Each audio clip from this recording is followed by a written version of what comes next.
سيدنا صادق المصدوق محمد صلى الله عليه وسلم القيس من دان نفسه وعمل لما بعد الموت إذا عاش الفتى 60 عاما فنصف العمر تمحكه الليالي ونصف النصف يذهب ليس يدري لغفلته يمينا عن شمالي. ഏറ്റവും സ്നേഹ ബഹുമാനങ്ങൾ നിറഞ്ഞ പ്രിയപ്പെട്ട സഹോദരിമാരെ, അല്ലാഹു സുബ്ഹാനഹു വ തആല നമ്മുടെ മജ്ലിസ് നമ്മിൽ നിന്ന് കബൂൽ ചെയ്യുമാറാവട്ടെ. പരിശുദ്ധ റമദാൻ അനുകൂലമായി സാക്ഷി നിൽക്കുന്ന മുഅ്മിനീങ്ങളിൽ മുഅ്മിനാത്തുകളിൽ അല്ലാഹു നമ്മെ എല്ലാവരെയും ഉൾപ്പെടുത്തി തരുമാറാവട്ടെ. നമ്മിൽ നിന്ന് സംഭവിച്ചു പോയ സകല തെറ്റുകുറ്റങ്ങളും അല്ലാഹു വിട്ടുപുറത്തു മാഫാക്കി കൊടുക്കുമാറാവട്ടെ. നമ്മിൽ നിന്ന് വേണ്ടപ്പെട്ടവരിൽ നിന്ന് സഹായിച്ച, സഹകരിച്ച, ഒത്താശകൾ ചെയ്ത, ദുആ കൊണ്ട് ഏൽപ്പിച്ച സ്നേഹജനങ്ങളിൽ നിന്നൊക്കെ ആരെല്ലാം മരിച്ച് ഖബറിൽ വിശ്രമിക്കുന്നുവോ എല്ലാവരുടെ ബർസഖിയായ ജീവിതത്തിലും അല്ലാഹു സുറൂർ പ്രദാനം ചെയ്യുമാറാവട്ടെ. ജീവിച്ചിരിക്കുന്ന നമുക്ക്, നമ്മുടെ മാതാപിതാക്കൾ, ഉസ്താദന്മാര്, ശിഷ്യന്മാര്, ശിഷ്യകള്, നമ്മെ സ്നേഹിച്ച, നാം സ്നേഹിക്കുന്ന മുഴുവൻ ആളുകൾക്കും അല്ലാഹു ആഫിയത്തുള്ള ദീർഘായുസ് ഹിമ്മത്തിലായി ഏറ്റിത്തരുമാറാവട്ടെ. അല്ലാഹുവിന്റെ മഹത്തായ അനുഗ്രഹം കൊണ്ട് പരിശുദ്ധ റമദാനിൽ ഇൽമിന്റെ മജ്ലിസിൽ പങ്കെടുക്കാൻ നമുക്ക് ഭാഗ്യം ലഭിച്ചു. ഹബീബായ മുഹമ്മദുർ റസൂലുള്ളാഹി സ്വല്ലല്ലാഹു അലൈഹി വസല്ലമ തങ്ങൾ 1000 റക്അത്ത് നിസ്കരിക്കുന്ന, 1000 രോഗികളെ സന്ദർശിക്കുന്ന, 1000 ജനാസകളെ അനുഗമിക്കുന്ന പ്രതിഫലമാണ് ഇൽമു പറയുന്ന മജ്ലിസിൽ അല്പനേരം ഇരിക്കുമ്പോഴേക്കൊന്ന് മുഹമ്മദുർ റസൂലുള്ളാഹി സ്വല്ലല്ലാഹു അലൈഹി വസല്ലമ തങ്ങൾ നമ്മെ പഠിപ്പിക്കുന്നുണ്ട്. അല്ലാഹു ആ രൂപത്തിൽ നമ്മുടെ മജ്ലിസിനെ കബൂലാക്കി തരുമാറാവട്ടെ. നമ്മളൊക്കെ ഭൗതികമായ ലോകത്ത് ജീവിക്കുമ്പോൾ ഈ ജീവിതത്തിന് നിയതമായ ഒരു ലക്ഷ്യമുണ്ട്. നാൽക്കാലികൾക്ക് സമാനമായി ലക്ഷ്യമില്ലാത്ത ഒരു ജീവിതത്തിനല്ല അല്ലാഹു സുബ്ഹാനഹു വ തആല മനുഷ്യരെ പടച്ചിട്ടുള്ളത്. വമാ ഖലഖ്തുൽ ജിന്ന വൽ ഇൻസ ഇല്ലാ ലിയഅ്ബുദൂൻ. മനുഷ്യബോധവർഗങ്ങളെ അല്ലാഹുവിനെ ഇബാദത്ത് ചെയ്യാൻ വേണ്ടിയിട്ടല്ലാതെ നമ്മൾ സൃഷ്ടിച്ചിട്ടില്ലെന്ന് വിശുദ്ധ ഖുർആൻ നമ്മോട് സംയുക്തമായി പറയുന്നുണ്ട്. നമ്മുടെ അൾട്ടിമേറ്റ് ഗോൾ എന്ന് പറയുന്നത് ഭൗതിക ലോകത്തെ ജീവിതം കഴിഞ്ഞ് പാരത്രിക ലോകത്ത് അത് സ്വർഗീയ ആരാമത്തിൽ സംഗമിക്കണമെന്നുള്ളതാണ്. അല്ലാഹു അതിന് സബബായി നമ്മുടെ മജ്ലിസ് നമ്മിൽ നിന്ന് സ്വീകരിക്കുമാറാവട്ടെ. നിങ്ങൾ ആലോചിച്ചു നോക്ക്, ആയുഷ്കാലം എന്ന് പറയുന്നത് അല്ലാഹു നമുക്ക് കനിഞ്ഞേകുന്ന വലിയൊരു നിഅമത്താണ്. ഈ ആയുഷ്കാലത്തെ അല്ലാഹുവിന്റെ പൊരുത്തത്തിലും ത്വാഅത്തിലുമായി ചെലവഴിക്കുമ്പോഴാണ് യഥാർത്ഥത്തിൽ ഒരാൾക്ക് വിജയിക്കാൻ കഴിയുന്നത്. മഹാനായ അലി ഇബ്നു അബീ ത്വാലിബ് റളിയല്ലാഹു അൻഹു അവിടുന്ന് നമ്മുടെ ആയുഷ്കാലത്തിനെ വിഭജിച്ചുകൊണ്ട് നമ്മോട് പറഞ്ഞു തരുന്നുണ്ട്, മോനെ, ഇദാ അശൽ ഫത്താ 60 അമാ ഫനിസ്ഫുൽ ഉംരി തംഹഖുൽ ലയാലി. 60 കൊല്ലം ജീവിക്കുന്ന ഒരു മനുഷ്യൻ, ആ മനുഷ്യന്റെ ആയുഷ്കാലത്തിലെ 30 കൊല്ലക്കാലവും രാത്രി സമയമായി കഴിഞ്ഞു പോവുകയാണ്. അവന്റെ ഭക്ഷണ വിസർജ്യ ആവശ്യത്തിന് വേണ്ടിയിട്ടും അവൻ ഉപയോഗപ്പെടുത്തുകയാണ്. അപ്പോ 60 കൊല്ലം ജീവിക്കുന്ന മനുഷ്യന്റെ 30 കൊല്ലക്കാലവും അങ്ങനെ അങ്ങ് കഴിഞ്ഞു പോകുന്നു. പിന്നീട് മഹാനവറുകൾ പറയുന്നു, വനിസ്ഫുൻ നിസ്ഫി യദ്ഹബു ലൈസ യദ്രി ലിഗഫലതിഹി യമീനൻ ശിമാലി. അതേ പകുതിയുടെ പകുതി വയസ്സെന്ന് പറയുന്നത് 15 കൊല്ലക്കാലമെന്ന് പറയുന്നത് നമ്മുടെ ജീവിതത്തിൽ നമ്മുടെ കുട്ടിപ്രായമാണ് 15 കൊല്ലക്കാലം. ആ 15 കൊല്ലക്കാലമോ നമ്മൾ അശ്രദ്ധവാരാണ്.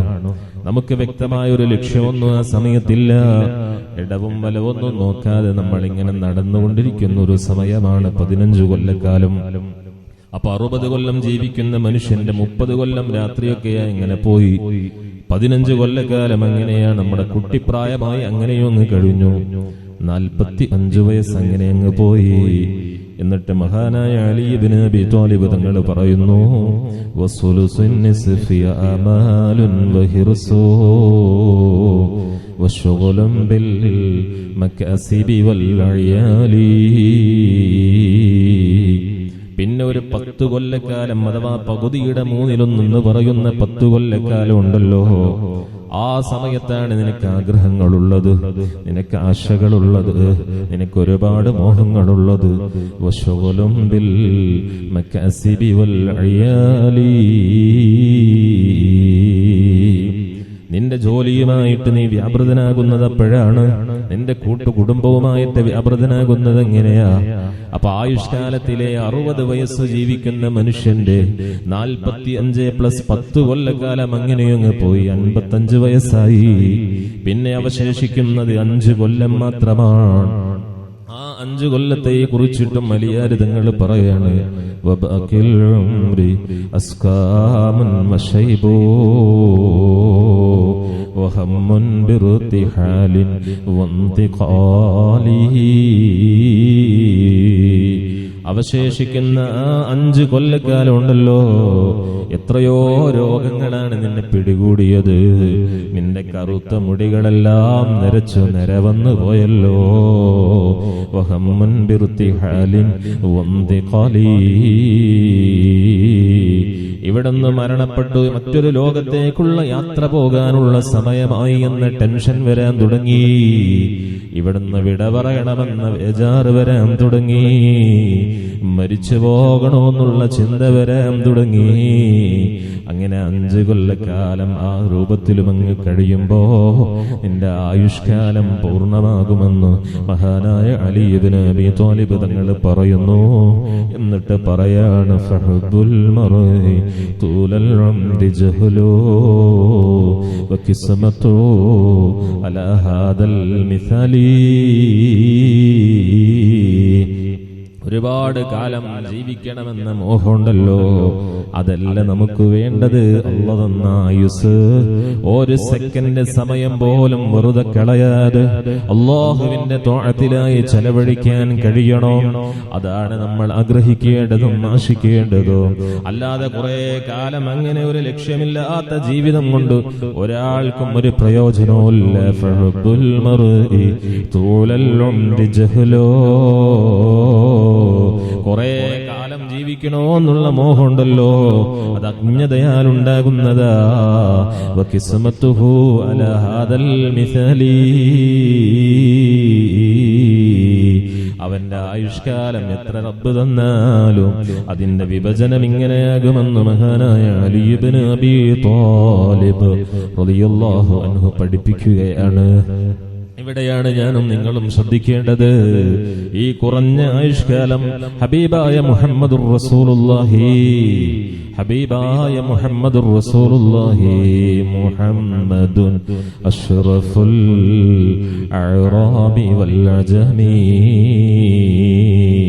മുഹമ്മദുൻ ഖൈറു മൻ യംശി അലാ ഖദമിഹി മൗലായ സ്വല്ലി വസാ. ഉറക്കെ ചൊല്ലിങ്ങൾ. അലാ ഹബീബിക ഖൈറിൽ ഖൽഖി കുല്ലിഹിം മുഹമ്മദുർ റസൂലുള്ളാഹി സ്വല്ലല്ലാഹു അലൈഹി വസല്ലം തങ്ങൾ ഈ സമുദായത്തിന്റെ ആയുഷ്കാലം പറയുന്നത് കൂടുതൽ ആളുകളും 60ന്റെയും 70ന്റെയും ഇടയിലാണ് ജീവിക്കാറുള്ളതെന്ന്. അതിനപ്പുറം ആരും ജീവിക്കൂല എന്നോ അതിന്റെ മുൻപ് ആരും മരിക്കൂല എന്നോ അല്ല. കൂടുതൽ ആളുകളുടെയും ആയുഷ്കാലം എങ്ങനെയാണ്? അപ്പൊ വളരെ ചുരുങ്ങിയ ആയുഷ്കാലത്തിനിടയിൽ നമുക്ക് എങ്ങനെയെല്ലാം സുഹൃതങ്ങൾ ധാരാളം ചെയ്ത് റബ്ബിലേക്ക് അടുക്കാൻ കഴിയുമെന്നാണ് നമ്മൾ ഓരോരുത്തരും ആലോചിക്കേണ്ടത്. അല്ലാഹു ഖൈറാത്തുകൾ ധാരാളം ചെയ്യാൻ നമുക്ക് തൗഫീഖ് ഏറ്റിത്തരുമാറാവട്ടെ. നമുക്ക് ധാരാളം നന്മകൾ സ്വരൂപിക്കാവുന്ന ഏറ്റവും നല്ലൊരു മാർഗമാണ് ഹബീബായ തങ്ങൾ നമ്മളെ പഠിപ്പിച്ചു. നിന്റെ മാതാപിതാക്കളെന്ന് മുഹമ്മദുർ റസൂലുള്ളാഹ്. അല്ലാഹു ജീവിച്ചിരിക്കുന്ന മാതാപിതാക്കൾക്ക് ആഫിയത്തുള്ള ദീർഘായുസ്സ് ഏറ്റിക്കൊടുക്കുമാറാവട്ടെ. മരിച്ചുപോയവരുടെ ഖബർ അല്ലാഹു സ്വർഗമാക്കുമാറാവട്ടെ. ഓ ഉമ്മമാരെ, സഹോദരിമാരെ, നല്ല രൂപത്തിൽ മാതാപിതാക്കളോട് നമ്മൾ പെരുമാറിയാൽ നമ്മുടെ സ്വർഗലബ്ധിക്ക് അത് മാത്രമാണ് കാരണമുള്ളത്. വാലിദാനി ബാബാനി മിൻ അബ്വാബിൽ ജന്ന. നമുക്ക് സ്വർഗം വേണം. നമ്മൾ പ്രത്യേകിച്ച് പരിശുദ്ധ റമദാനിൽ നമ്മൾ അല്ലാഹുവിനോട് ഇങ്ങനെ ചോദിക്കുന്നുണ്ട്, അഷ്ഹദു അല്ലാ ഇലാഹ ഇല്ലല്ലാഹ് അസ്തഗ്ഫിറുല്ലാഹ് അസ്അലുകൽ ജന്നത വഅഊദു ബിക മിനൻ നാർ. ഈ അസ്അലുകൽ ജന്ന എന്ന് നമ്മൾ ചോദിക്കുമ്പോൾ നമ്മുടെ മനസ്സിൽ തട്ടിയിട്ടാണോ നമ്മൾ ചോദിക്കാറുള്ളത്? നമുക്ക് സ്വർഗമായി നമ്മുടെ മുന്നിലുള്ള നമ്മുടെ പ്രിയപ്പെട്ട ഉമ്മയും ഉപ്പയുണ്ട്. ആ സ്വർഗത്തിന്റെ കവാടങ്ങളാകുന്ന മാതാപിതാക്കളോട് നമ്മുടെ പെരുമാറ്റങ്ങൾ എങ്ങനെയാ? നമ്മുടെ കടമകൾ എത്രമാത്രം അവരോടുണ്ട്? എത്രമാത്രം കടപ്പാടുകളാണ് പരിശുദ്ധമായ ദീനുൽ ഇസ്ലാം മാതാപിതാക്കളോട് മക്കൾക്ക് വെച്ചു തന്നിട്ടുള്ളതെന്നറിയോ നിങ്ങൾക്ക്? ഈ അടുത്ത് നിങ്ങളൊരു പത്രവാർത്ത വായിച്ചില്ലേ? എന്താണ് വളരെ വേദനയോടെ നമ്മൾ വായിച്ചു പോയത്? സ്വന്തം മകൻ മാതാവിന്റെ കൈകാലുകൾ കെട്ടിയിട്ട് ഒരു റൂമിലിട്ട് തീ കൊടുത്തുപോയി. ഒന്ന് പെടയാൻ പോലും ഉമ്മാക്ക് കഴിയുന്നില്ല. എവിടെയാ സംഭവിക്കുന്നത്? നിങ്ങൾ നോക്ക്. കൈകാലുകൾ ബന്ധിപ്പിച്ചതിനു ശേഷം തന്നെ പോറ്റി പരിപാലിച്ച് വളർത്തിയ പ്രിയപ്പെട്ട മകൻ അതേ ആ ഉമ്മാനെ അതേ മണ്ണെണ്ണ ഒഴിച്ചിട്ട് തീ കൊളുത്തുകയാണ്. അല്ലാഹു നമ്മുടെ മക്കളെ നന്നാക്കി തെരുമാറാവട്ടെ. ഇതെന്തുകൊണ്ട് സംഭവിക്കുന്നു എന്ന് ചോദിച്ചാൽ, ഉമ്മ ആരാണെന്നറിയാതെ പോകുന്നു, ഉപ്പ ആരാണെന്നറിയാതെ പോകുന്നു, അവരുടെ മഹത്വം അറിയാതെ പോകുന്നു. ഹബീബായ മുഹമ്മദുർ റസൂലുള്ളാഹി സ്വല്ലല്ലാഹു അലൈഹി വസല്ലം തങ്ങൾ കണ്ടില്ലേ? ഒരിക്കൽ എവിടുന്ന് പറഞ്ഞു പോയി, റഗിമ അൻഫൂൻ ثم رغم أنفون ثم رغم أنفون. നിന്യനായിരിക്കുന്നു നിന്യനായിരിക്കുന്നു നിന്യനായിരിക്കുന്നു എന്ന് 3 തവണ അങ്ങ് പറയാണ്. എന്നിട്ട് പറഞ്ഞു, സഹാബത്ത് ചോദിച്ചില്ലേ, ആരാണ് നബിയെ നിന്യനായത്? ആരാണ് നബിയെ നിന്യനായത്? അപ്പോഴാണ് അല്ലാഹുവിന്റെ ഹബീബ് മുഹമ്മദുർ റസൂലുള്ളാഹി സ്വല്ലല്ലാഹു അലൈഹി വസല്ലം പറയാണ്, ഒരാൾക്ക് പ്രായം ചെന്ന മാതാപിതാക്കളെ 2 പേരെയും അല്ലെങ്കിൽ 2-ൽ ഒരാളെ എത്തിച്ചിട്ടും സ്വർഗം ലഭിക്കാതെ സ്വർഗപ്രവേശനം നഷ്ടപ്പെട്ടു പോകുന്ന മനുഷ്യൻ അവൻ നിന്യനാണെന്ന് മുഹമ്മദുർ റസൂലുള്ളാഹി. എന്തേ അങ്ങനെ പറയാനുള്ള കാരണോ? എന്റെ പ്രിയപ്പെട്ടവരെ, നമ്മുടെ മാതാപിതാക്കൾക്ക്, പ്രായമുള്ള മാതാപിതാക്കളുള്ളവരെ നന്നായി ശ്രദ്ധിക്കണേ. അവർക്ക് എപ്പോഴും കൂടുതലായി പരിലാളനകൾ അവരാഗ്രഹിക്കുന്ന സമയോ ഈ പ്രായം ചെന്ന സമയത്താണ്. ആ സമയത്ത് വേണ്ട പരിലാളനകളും പരിഗണനകളും നമ്മൾ നൽകാതിരുന്നാൽ ഹബീബ് മുഹമ്മദുർ റസൂലുള്ളാഹി സ്വല്ലല്ലാഹു അലൈഹി വസല്ലം തങ്ങൾ വലിയ ഗൗരവത്തോടെ നമ്മളെ പഠിപ്പിക്കുക. അവന് നിന്യനായി മാറുകയാണ്. അവന്റെ സ്വർഗപ്രവേശനം അവനെ തടസ്സമാക്കി മാറ്റുകയാ. അല്ലാഹു നമ്മളെ കാക്കുമാറാവട്ടെ. പരിശുദ്ധ ഖുർആനിൽ അല്ലാഹു പറഞ്ഞില്ലേ, വഖളാ റബ്ബുക അല്ലാ തഅബുദു ഇല്ലാ ഇയ്യാഹു വബിൽ വാലിദൈനി ഇഹ്സാനാ. ഒരു പ്രയോഗം തന്നെ പോരെ. വഖളാ എന്ന പ്രയോഗമാണ് റബ്ബ് പ്രയോഗിക്കുന്നത്. ഖളാ എന്ന് പറഞ്ഞാൽ ഒരു ജഡ്ജ്മെന്റ് ആണ്, സാധാരണ ഒരു വർത്തമാനമല്ല അത്. ജഡ്ജ്മെന്റ് എന്ന് പറഞ്ഞാൽ അത് പിന്നെ അംഗീകരിക്കാതെ വേറെ മാർഗമില്ല. അല്ലാഹ് പറയാണ്, അല്ലാഹുവിനെ ഇബാദത്ത് ചെയ്യണേ എന്ന് പറഞ്ഞതിന്റെ ഉടനെ തന്നെ പറയാണ്, വബിൽ വാലിദൈനി ഇഹ്സാനാ, മാതാപിതാക്കളോട് നല്ല രൂപത്തിൽ നിങ്ങൾ പെരുമാറടോ. അല്ലാഹു നമുക്ക് തൗഫീഖ് തരുമാറാവട്ടെ. പലരുടെയും മാതാപിതാക്കൾ ആറടി മണ്ണിലാണ്, ഖബർ അല്ലാഹു സ്വർഗ്ഗമാക്കുമാറാവട്ടെ. ഉമ്മമാരെ, ജീവിച്ചിരിക്കുന്ന മാതാപിതാക്കൾ ഉണ്ടെങ്കിൽ ഒരു നഷ്ടവും വരുത്താതെ, ഒരു സമയവും വെറുതെ കളയാതെ പരമാവധി അവരുമായി അവർക്ക് വേണ്ട ഖിദ്മകൾ ചെയ്തിട്ട് നമ്മുടെ ആഖിറമൊന്ന് ധന്യമാക്കാൻ നമ്മൾ ശ്രമിക്കണം കേട്ടോ. നമുക്കൊരു സ്വഭാവമുണ്ട്, എന്താ, എല്ലാം കഴിഞ്ഞിട്ട് ഇങ്ങനെ സങ്കടപ്പെടും. മാതാപിതാക്കൾ മരണപ്പെട്ടതിന് ശേഷമായിരിക്കും അതിന്റെ വിലയും നിലയും നമുക്ക് ബോധ്യപ്പെടുന്നത്. ഉമ്മയങ്ങ് മരിക്കുമ്പോഴാണ് സുബ്ഹാനല്ലാഹ് ഉമ്മയുടെ വില നമ്മൾ അറിയുന്നത്. നമ്മുടെ കണ്ണിന് കാഴ്ചയുണ്ടാകുമ്പോ കണ്ണിന്റെ വില നമ്മൾ അറിയുന്നില്ല. അതേ ചെവിക്ക് കേൾവിശേഷി ഉണ്ടാകുമ്പോ ചെവിയുടെ വില നമ്മൾ മനസ്സിലാക്കാതെ പോവുകയാണ്. ഈ കാഴ്ചയും കേൾവിശേഷിയും നഷ്ടപ്പെടുമ്പോഴാ അതിന്റെ വില നമ്മൾ അറിയൂ എന്ന് പറഞ്ഞതുപോലെ, അതേ നമ്മുടെ ഉമ്മ നഷ്ടപ്പെടുമ്പോ, ഉമ്മ വേർപ്പെടുമ്പോ, അപ്പോഴാണ് നമുക്കതിന്റെ നഷ്ടം ബോധ്യമാകുന്നത്. അല്ലാഹു അവർക്ക് ദീർഘായുസ് പ്രദാനം ചെയ്യുമാറാവട്ടെ. നിങ്ങൾ ആലോചിച്ചു, പലപ്പോഴും നമ്മൾ പറയാ അവസരങ്ങളെ നമ്മൾ നഷ്ടപ്പെടുത്താറാണ്, ഉപയോഗപ്പെടുത്താറില്ലല്ലോ. പല സ്ഥലത്തും ഇപ്പൊ പരിശുദ്ധ റമദാൻ ആണെങ്കിൽ തന്നെയും നമ്മളൊന്നും റമദാനിനെ വേണ്ട രൂപത്തിൽ വരവേൽക്കാതെ സ്വീകരിക്കാതെ റമദാനിന്റെ അവസാന നിമിഷങ്ങൾ എത്തുമ്പോ പറഞ്ഞു പോകും, എത്ര പെട്ടെന്നാ പോയതല്ലേ, എത്ര പെട്ടെന്നാ പോയതല്ലേ. സങ്കടപ്പെടാറുണ്ട്. അങ്ങനെ സങ്കടപ്പെടുന്നതിനപ്പുറം കിട്ടുന്ന അവസരങ്ങൾ പരമാവധി ഉപയോഗപ്പെടുത്താൻ നമ്മൾ ശ്രദ്ധിക്കണം. അല്ലാഹു തൗഫീഖ് തരുമാറാവട്ടെ, അല്ലാഹു ഭാഗ്യം തരുമാറാവട്ടെ.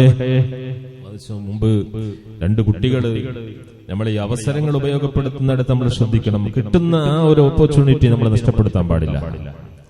രണ്ടു മക്കള് ഒരു ഹൈ സാലറി ലഭിക്കുന്ന ഒരു ജോബിന്റെ ഇന്റർവ്യൂവിന് പങ്കെടുക്കാൻ വേണ്ടി പോയി. നല്ല സാലറി കിട്ടും. അപ്പൊ അങ്ങനെയുള്ളൊരു ജോബ്, ആ ജോബിന്റെ ഇന്റർവ്യൂ പങ്കെടുക്കാൻ വേണ്ടി പോവാ. അപ്പൊ ഒരു കുട്ടി നന്നായി പഠിച്ചു, ഒരു കുട്ടി കളിച്ച് നടന്നു. അല്ലാഹു നമ്മുടെ മക്കളെയൊക്കെ നന്നാക്കി തരുമാറാവട്ടെ. അല്ലാഹു പ്രദാനം ചെയ്യുമാറാവട്ടെ. അങ്ങനെ ഒരു കുട്ടി നന്നായി അധ്വാനിച്ചു പഠിച്ചു, മറ്റേ കുട്ടിയോ കളിച്ചു നടന്നു. ഏതൊരാൾക്കും പരീക്ഷയുടെ സമയമാകുമ്പോഴാണ് പിന്നെ ബേജാറ് വരുമല്ലോ. അങ്ങനെ ഇന്റർവ്യൂ നടക്കുന്ന ദിവസമായി. അപ്പൊ ഒരുത്തൻ പഠിച്ചവനാണ്, മറ്റവൻ പഠിക്കാത്തവനാണ്. പഠിക്കാത്ത കുട്ടി പഠിച്ചവനോട് പറഞ്ഞു, എങ്ങനെയെങ്കിലും ഇനി ഒന്ന് രക്ഷപ്പെടുത്തി തരണം കേട്ടോടാ. പഠിച്ചോനല്ലേ പഠിക്കുന്നതിന്റെ റിസ്ക് ഒക്കെ അറിയുള്ളൂ. അപ്പൊ അവനത് വേണ്ട രൂപത്തിൽ മെയിൻറ്റെയിൻ ചെയ്തില്ല. അങ്ങനെ ഏതായാലും രണ്ടുപേരും ഇന്റർവ്യൂ ചെയ്യുന്ന ബോർഡിന്റെ അടുത്തേക്ക് എത്തി. പോകുന്ന വഴിയിലൊക്കെ ഇവൻ പറയും, പഠിക്കാത്തവൻ പറയും, എങ്ങനെയെങ്കിലും ഒന്ന് എന്നെ ജയിപ്പിച്ചു തരണോട്ടടാ എന്നൊക്കെ പറയും. പക്ഷെ മറ്റവനത് മെയിൻറ്റെയിൻ ചെയ്തില്ല.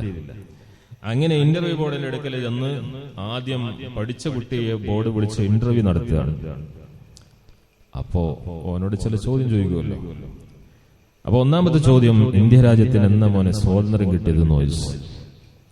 അപ്പൊ ഓൻ പഠിച്ച കുട്ടിയാണ്. അപ്പൊ ഓൻ പറഞ്ഞു 1947 എന്ന് പറഞ്ഞു. Good answer. രണ്ടാമത് ചോദിച്ചു, ഇന്ത്യ രാജ്യത്തിന് ആരാ സ്വാതന്ത്ര്യം നേടിത്തന്നതെന്ന് ചോദിച്ചു. അപ്പൊ ഓൻ പറഞ്ഞു, there are so many peoples behind it. ഒരുപാട് ആളുകൾ വീരമൃത്യു വരിച്ചിട്ടാണ് ഇന്ത്യ രാജ്യത്തിന് സ്വാതന്ത്ര്യം കിട്ടിയത്. അപ്പൊ നല്ല ആൻസർ ആണ്. മൂന്നാമതൊരു ചോദ്യം കൂടി ചോദിച്ചു, ഇന്ത്യ രാജ്യം അനുഭവിക്കുന്ന ഒരു ക്രൈസിസ്, ഒരു പ്രതിസന്ധി പറയാമോ ചോദിച്ചു. അപ്പൊ ഓൻ പറഞ്ഞു, അതിനെക്കുറിച്ചുള്ള ചർച്ച നടക്കുന്നുള്ളൂ. എന്നെ സംബന്ധിച്ചിടത്തോളം കറപ്ഷൻ, അഴിമതിയാണെന്ന് ഞാൻ പറയുന്നു. Excellent, you are selected. അവനെ ആ ജോലിക്ക് ഇന്റർവ്യൂ ചെയ്ത് അവനെ സെലക്ട് ചെയ്തു. അങ്ങനെ ഓ ഇന്റർവ്യൂ കഴിഞ്ഞ് പുറത്തേക്ക് വരുമ്പോഴാണ് നമ്മളെ മറ്റേ പഠിക്കാത്ത സാധു ഉണ്ടല്ലോ, അവൻ അവിടെ ഇങ്ങനെ ഇരിക്കുന്നുണ്ട്. അപ്പൊ ഓൻ ചോദിച്ചു, എന്താണ് എന്നോട് ചോദിച്ചത്, ചോദ്യമൊക്കെ ഒന്ന് പറഞ്ഞു ചോദിച്ചു. ഇവൻ പറഞ്ഞു കൊടുക്കുന്നില്ല. അവസാനം ആ സാധു പറഞ്ഞു, എന്നാ ചോദ്യം പറഞ്ഞ എന്റെ ഉത്തരെങ്കിലും ഒന്ന് പറഞ്ഞുണ്ടാറുണ്ട്. അപ്പം എന്ത് ചെയ്ത്, ഏതായാലും ഉത്തരം കിട്ടിയാലും കുഴപ്പമില്ലല്ലോ.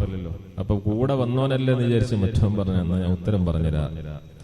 ഒന്നാമത്തെ ചോദ്യത്തിന് 1947 എന്ന് പറയണം, രണ്ടാമത്തേനെ there are so many people behind it എന്ന് പറഞ്ഞാൽ മതി, മൂന്നാമത്തിനെ കുറിച്ചുള്ള ചർച്ച നടക്കാന്ന് പറഞ്ഞാൽ മതി. അപ്പൊ ഇവന് ഭയങ്കര സന്തോഷമായി, വെറുതെ ഉത്തരം കിട്ടിയതല്ലേ. അങ്ങനെ ഇവൻ ഇന്റർവ്യൂ ബോർഡിന്റെ മുന്നിലേക്ക് ചെന്ന്. അപ്പൊ ഇവനെ കണ്ടപ്പോ തന്നെ ഒരു കുതിര സൈസാന്ന് മനസ്സിലായപ്പോ ഇന്റർവ്യൂ ബോർഡ് ഓന്റെ ബയോഡാറ്റ ഒന്ന് ചെക്ക് ചെയ്തതാണ്. അപ്പൊ SLC ബുക്ക് എടുത്ത് ഇങ്ങനെ നോക്കുമ്പോ ഓന്റെ ഡേറ്റ് ഓഫ് ബർത്ത് ക്ലിയർ അല്ല. അപ്പൊ ഓനോട് ചോദിച്ചു ഡേറ്റ് ഓഫ് ബർത്ത് എന്നാന്ന് ചോദിച്ചപ്പോ ആ സാധു മനസ്സിലാക്കിയത് ഒന്നാമത്തെ ചോദ്യമല്ലേ, എന്നോട് പറയാൻ പറഞ്ഞ ആൻസർ 1947. അപ്പൊ ഇവൻ പറഞ്ഞു 1947. അപ്പൊ ഇന്റർവ്യൂ നടത്തുന്ന ആൾക്കാർ പറഞ്ഞു അല്ല വിചാരിച്ച മാതിരിയൊന്നല്ല, എനിക്ക് കുറച്ച് വയസ്സുണ്ടല്ലേ. പിന്നെങ്ങനെ നോക്കുമ്പോ അവന്റെ വാപ്പയുടെ ഫാദർ നെയിം ക്ലിയർ അല്ല. അപ്പൊ ഫാദർ നെയിം ചോദിച്ചപ്പോ ഇവൻ മനസ്സിലാക്കി രണ്ടാമത്തെ ചോദ്യമല്ലേ. അപ്പൊ അവൻ പറഞ്ഞു there are so many people behind it. അതിന്റെ അർത്ഥം ഇവിടെ പറയാൻ പറ്റില്ല, കുറെ ആൾക്കാരുടെ അധ്വാനം കൊണ്ടാണ് ഞാൻ ആയത് എന്നാ പറഞ്ഞത്. അതിൽ ഇന്റർവ്യൂ ബോർഡിന് ദേഷ്യം പിടിച്ച് എന്താടാ എനിക്ക് ഭ്രാന്തുണ്ടോ ചോദിച്ചു. അപ്പൊ ആ സാധു പറഞ്ഞു അത് തീരുമാനമായിട്ടില്ല, അതിനെ കുറിച്ചുള്ള ചർച്ച നടക്കുകയാണ്. അപ്പൊ ഇത് എവിടെ നടന്ന ഇന്റർവ്യൂ എന്ന് ചോദിച്ചു വരണ്ട, നമ്മളൊക്കെ അവസ്ഥ ഇങ്ങനെ തന്നെ ആയിരിക്കും. ഉള്ള സമയമൊന്നും ഉപയോഗപ്പെടുത്താതെ എല്ലാം നഷ്ടപ്പെടുന്ന സമയത്ത് നമ്മളിങ്ങനെ വേവലാതിപ്പെടും. അള്ളാഹു നമ്മളെ കാക്കുമാറാവട്ടെ, അവസരങ്ങൾ ഉപയോഗപ്പെടുത്താൻ അള്ളാഹു തൗഫീഖ് നൽകുമാറാവട്ടെ. അസ്സലാത്തു വസ്സലാമു അലൈക യാ റസൂലല്ലാഹ്, അസ്സലാത്തു വസ്സലാമു അലൈക യാ ഹബീബല്ലാഹ്. അല്ലാഹു നമ്മളെ കബൂലാക്കി തരുമാറാവട്ടെ. ഹബീബായ മുഹമ്മദുർ റസൂലുള്ളാഹി സ്വല്ലല്ലാഹു അലൈഹി വസല്ലം തങ്ങൾ പഠിപ്പിക്കുന്നത് കാണാം, 5 സ്ഥലത്തേക്ക് നിങ്ങൾ വെറുതെ നോക്കി നിന്നാൽ പോലും അത് ഇബാദത്താണെന്ന് മുഹമ്മദുർ റസൂലുള്ളാഹി.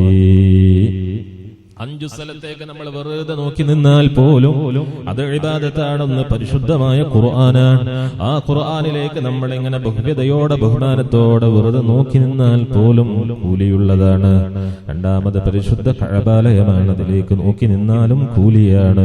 നഗ്നനേത്രങ്ങൾ കൊണ്ട് കഅബ ശരീഫിലേക്ക് നോക്കി നിന്നത് ഇബാദത്താണ്. അല്ലാഹു നമുക്ക് ഭാഗ്യം നൽകുമാറാവട്ടെ. അതുപോലെ തന്നെ ആലിമീങ്ങളുടെ മുഖത്തേക്ക് നോക്കി നിൽക്കലും ഇബാദത്താ, അതുപോലെ സംസമിലേക്ക് നോക്കി നിൽക്കലും ഇബാദത്താ, അതുപോലെ മാതാപിതാക്കളുടെ മുഖത്തേക്ക് നോക്കി നിൽക്കലും ഇബാദത്താണെന്ന് മുഹമ്മദുർ റസൂലുള്ളാഹ്.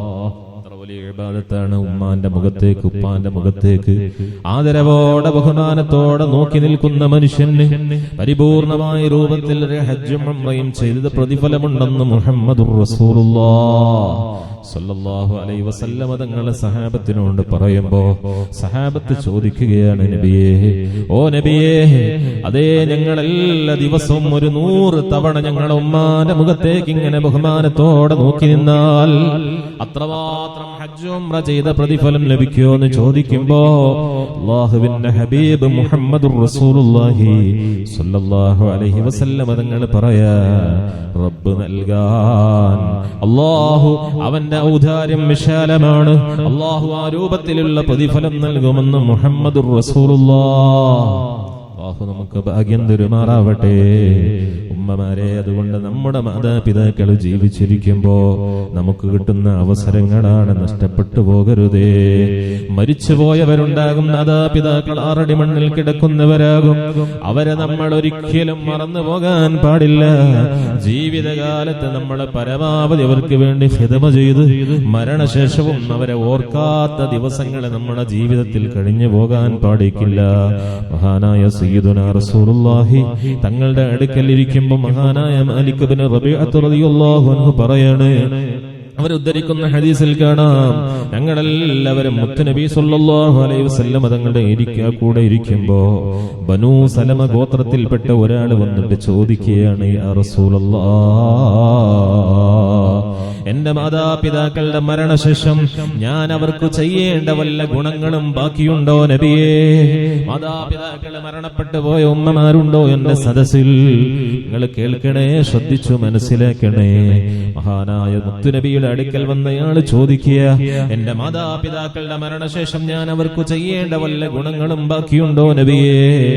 അപ്പോഴാ പറയുന്നത്, അതേ ഉണ്ടല്ലോ. ഒന്നാമതായ ഹബീബായ മുഹമ്മദുർ റസൂലുള്ളാഹി സ്വല്ലല്ലാഹു അലൈഹി വസല്ലം തങ്ങൾ പറയാണ്, ആ മാതാപിതാക്കൾ മരണപ്പെട്ടാൽ അവരുടെ മേലിൽ മയ്യത്ത് നിസ്കരിക്കണേ. രണ്ടാമത് അവർക്ക് വേണ്ടി പൊറുക്കലിനെ തേടണേ. ഓ ഉമ്മമാരെ, നമ്മുടെ മാതാപിതാക്കൾ ജീവിച്ചിരിക്കുന്നവരാണെങ്കിലും മരിച്ചവരാണെങ്കിലും എല്ലാ നിസ്കാര ശേഷവും ചുരുങ്ങിയതെങ്കിലും അവർക്ക് വേണ്ടി ദുആ ചെയ്യാതെ നമ്മൾ ഉയർത്തുന്ന കരങ്ങളെ താഴ്ത്തല്ല. നമ്മൾ അവർക്ക് വേണ്ടി പൊറുക്കലിനെ തേടണം.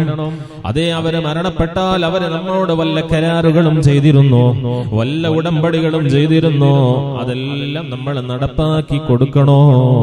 അതുപോലെ തന്നെ ഉപ്പയുണ്ടായിരുന്നപ്പോ ഉമ്മയുണ്ടായിരുന്നപ്പോ നമ്മൾ ഏതെല്ലാം കുടുംബവുമായി ബന്ധം ചേർത്തിയിരുന്നോ, ആ ബന്ധങ്ങളൊക്കെയും നിങ്ങൾ നിലനിർത്തണേ എന്ന് മുഹമ്മദുർ റസൂലുള്ളാഹ്.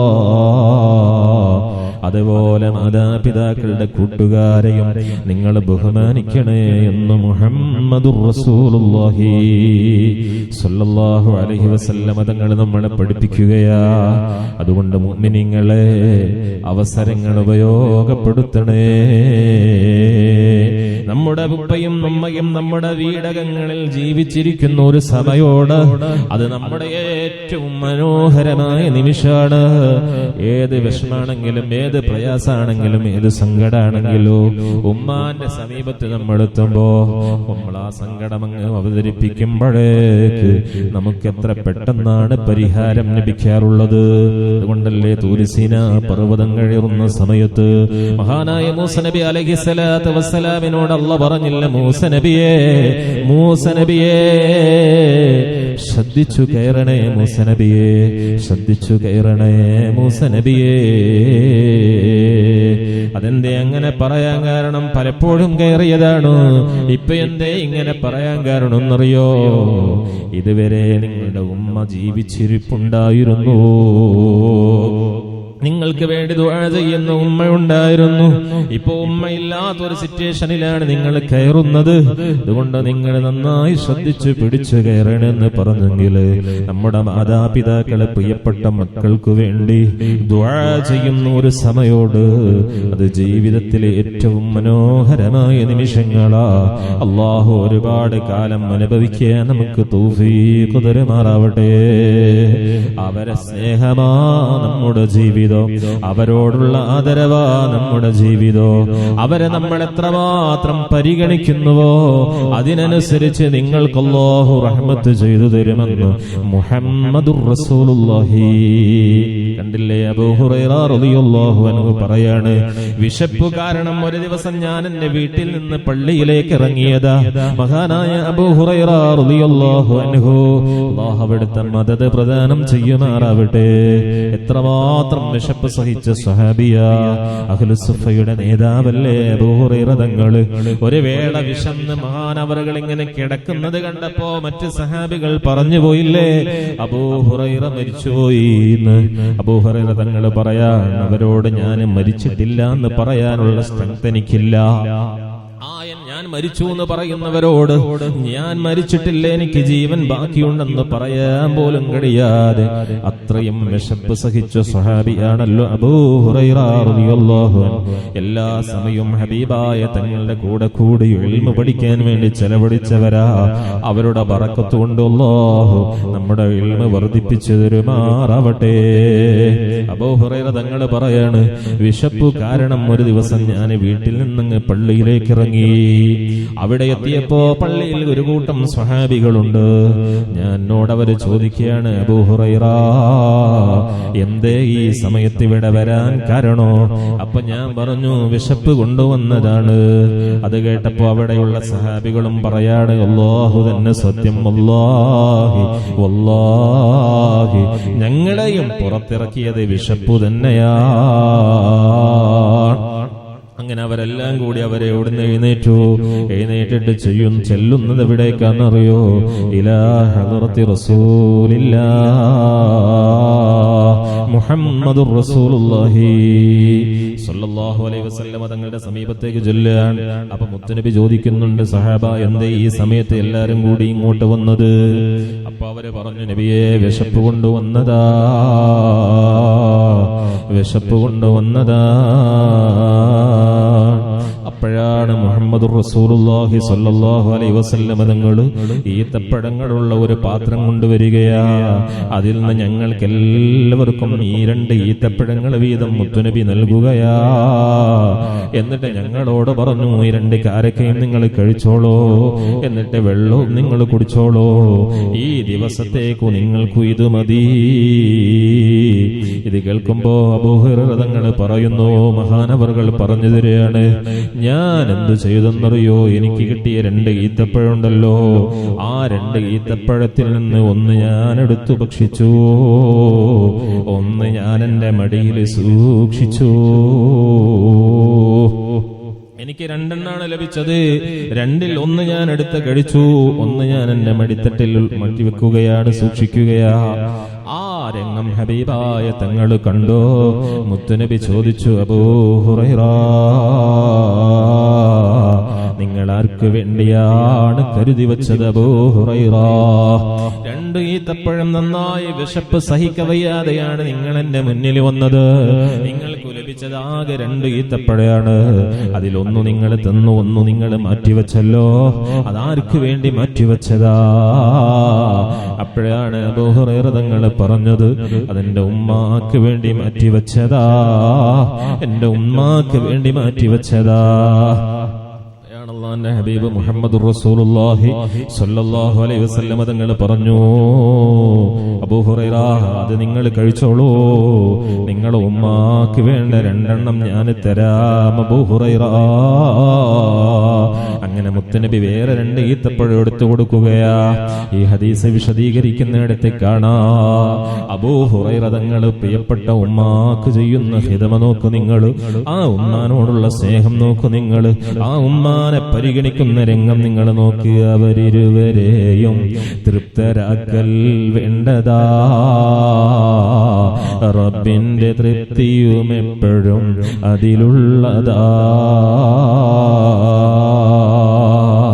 ആ ഉപ്പാനെയും ഉമ്മാനെയും നമ്മൾ എപ്പോഴൊക്കെ തൃപ്തിപ്പെടുത്തുന്നോ, ഏത് വിധേന അവരുടെ ഖൽബ് നമ്മൾ സന്തോഷിപ്പിക്കുന്നുവോ, അപ്പോഴൊക്കെയും അല്ലാഹുവിന്റെ തൃപ്തി നമുക്ക് വന്നുകൊണ്ടിരിക്കുകയാ. അല്ലാഹു മാതാപിതാക്കളുടെ ഉസ്താദന്മാരുടെ ഗുരുത്വവും പൊരുത്തവും നേടിയവരിൽ നമ്മളെ ഉൾപ്പെടുത്തി തെരുമാറാവട്ടെ. മാതാപിതാക്കൾക്ക് എപ്പോഴും ഗുണം ചെയ്യണേ. ഖുർആന്റെ കൽപ്പനയാണിതെന്നീ ഓർക്കണേ. അവർക്കെപ്പോഴും ഗുണം ചെയ്തിരുന്നാൽ നേട്ടമാ, ഐശ്വര്യമതിനാൽ വന്നിടും നബിവാക്യമാ. ഓ എന്റെ ശബ്ദം ശ്രവിക്കുന്ന ഉമ്മമാരെ, സഹോദരിമാരെ, ആ മാതാപിതാക്കൾക്ക് വേണ്ടി നിങ്ങൾ ഖിദ്മ ചെയ്യുമ്പോ, ആ മാതാപിതാക്കളെ പരിഗണിക്കുമ്പോ, ആ മാതാപിതാക്കൾക്ക് വേണ്ടി നിങ്ങൾ ചെലവഴിക്കുമ്പോ, റബ്ബിന്റെ ഔദാര്യവും ഐശ്വര്യവും നിങ്ങളിലേക്ക് നിറഞ്ഞൊഴുകുമെന്ന് മുഹമ്മദുർ റസൂലുള്ളാഹി സല്ലല്ലാഹു അലൈഹി വസല്ലം തങ്ങളെ നമ്മളെ പഠിപ്പിക്കുക. അല്ലാഹു നമുക്ക് തൗഫീഖ് തരുമാറാവട്ടെ. ആ മാതാപിതാക്കളോട് നമ്മൾ ചെയ്തു കൊടുക്കേണ്ട പ്രധാനപ്പെട്ട കടമകളുണ്ട്. വിശദമായി പറയാൻ എനിക്ക് സമയമില്ല, ഞാൻ പോയിന്റാക്കി മാത്രം പറയുകയാ. ഒന്നാമത്, അവരുടെ ആവശ്യ സമയത്ത് നിങ്ങൾ അവർക്ക് വേണ്ട ഭക്ഷണം നൽകണേ, അവരാഗ്രഹിക്കുന്ന ഭക്ഷണം നൽകണേ. ഓ ഉമ്മമാരെ, എത്രയാണ് അവര് നമുക്ക് വേണ്ടി കഷ്ടപ്പെട്ടതെന്നറിയോ? നിനക്കായവർ കേശങ്ങളെന്ത് സഹിച്ചതാ, അതുപോലെ തന്നെ വരെന്ത് ദുഃഖം തിന്നതാ. നിനക്കുള്ള രോദനമാലവർ വിങ്ങുന്നതാ, കരയാത്ത കണ്ണും കരകവിഞ്ഞൊഴുകുന്നതാ. ആ മാതാപിതാക്കൾക്ക് ആവശ്യമുള്ള സമയം നോക്കി ഭക്ഷണം കൊടുക്കണേ. ഓ ഉമ്മമാരെ, പ്രായം ചെല്ലുന്ന സമയമെന്ന് പറയുന്നത്? എന്തേ വിശുദ്ധ ഖുർആൻ സംയുക്തമായി നമ്മളോട് പറഞ്ഞില്ലേ? ഇമ്മാ യബ്ലുഗന്ന ഇൻദകൽ കിബറ അഹദുഹുമാ ഔ കിലാഹുമാ ഫലാ തഖുൽ ലഹുമാ ഉഫിൻ വലാ തൻഹറുഹുമാ വഖുൽ ലഹുമാ ഖൗലൻ കരീമാ. അങ്ങനെ പറയാനുള്ള കാരണം, പ്രായം ചെല്ലുന്ന സമയം എന്ന് പറഞ്ഞാൽ, പ്രായം ചെല്ലുന്ന സമയത്ത് ഫലാ തഖുൽ ലഹുമാ ഉഫിൻ, നീ അവരോട് ചേന്ന വാക്ക് പോലും പറയരുതേ. ഇത് നമ്മൾ പലപ്പോഴും കേൾക്കുന്നതായി ചേ എന്ന് പറയുന്ന വാക്ക്. അത് മാത്രം പറയണ്ട, ബാക്കി പറയാന്നല്ല പറഞ്ഞത്. നമ്മൾ പോലും അറിയാതെ നമ്മുടെ വായിൽ നിന്ന് നമുക്ക് ഇഷ്ടമില്ലാത്തത് വരുമ്പോ നമ്മൾ പോലും അറിയാതെ വരുന്ന വളരെ സിമ്പിളായി വന്നു പോകുന്ന ഒരു പദമാണ് ചേ. അങ്ങനെ വേണ്ടില്ലായിരുന്നു ഛേ എന്ന് പറയുന്ന വാക്ക് അത്രയും അങ്ങനെ നിസ്സാരമായി പറഞ്ഞു പോകും. അങ്ങനത്തെ ഒരു വാക്ക് പോലും നിന്റെ ഉമ്മാനെ കുറിച്ചോ ഉപ്പാനെ കുറിച്ചോ പറഞ്ഞു പോകല്ല. ഓ, എന്തേ അങ്ങനെ പറയാനുള്ള കാരണം എന്നറിയോ? മനുഷ്യന്മാരെ, നമ്മളൊക്കെ ചെറിയ മക്കളായി വന്നവരല്ലേ. ചെറിയ പ്രായത്തിൽ നമ്മളിൽ നിന്ന് എന്തെല്ലാം സംഭവിക്കാറുണ്ട്. നമ്മളെ മൂത്രിക്കാറുണ്ടല്ലോ, നമ്മളെ കാഷ്ടിക്കാറുണ്ടല്ലോ. ഉമ്മായുടെ മടിത്തട്ടിലാണ് മൂത്രിച്ചത്, ഉമ്മായുടെ മടിത്തട്ടിലാണ് നമ്മളെ കാഷ്ടിച്ചത്. ആ ഉമ്മയോ ഉപ്പയോ നിങ്ങൾ ആലോചിച്ചു, നമ്മുടെ ചെയ്തിയെ കുറ്റം പറഞ്ഞിട്ടുണ്ടോ? പ്രായം ചെല്ലുന്ന ഉമ്മ, പ്രായം ചെല്ലുന്ന സമയത്ത് ഉമ്മാക്കും ഉപ്പാക്കും ബോധമൊക്കെ നഷ്ടപ്പെട്ടു തുടങ്ങൂ. ആ സമയത്ത് പ്രിയപ്പെട്ട ഉമ്മ, പ്രായാധിക്യം ഒന്ന് രോഗശൈലിയിൽ കിടക്കുന്ന ഉമ്മ, ഒന്ന് കുരച്ചാൽ ഒന്ന് ചുമയ്ക്കുമ്പോഴേക്ക് ഉമ്മ അറിയാതെ ഉമ്മാന്റെ മൂത്രം ചിലപ്പോ പോയി എന്ന് വരോ, ഉമ്മ അറിയാതെ കഷ്ടിച്ചെന്നു വരാ.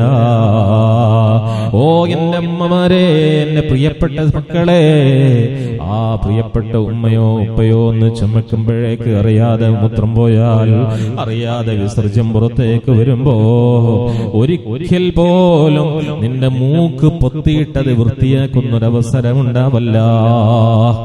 ഉമ്മമാരെ, ഒന്ന് നെഞ്ചത്ത് കൈവച്ച് ആലോചിക്കണോ. അല്ലാഹു നമ്മളെ മക്കളെയൊക്കെ മതബോധമുള്ള മക്കളാക്കി തെരുമാറാവട്ടെ. മാതാപിതാക്കളുടെ മഹത്വം അറിഞ്ഞ് ഖിദ്മ ചെയ്യുന്ന മക്കളാക്കി തെരുമാറാവട്ടെ.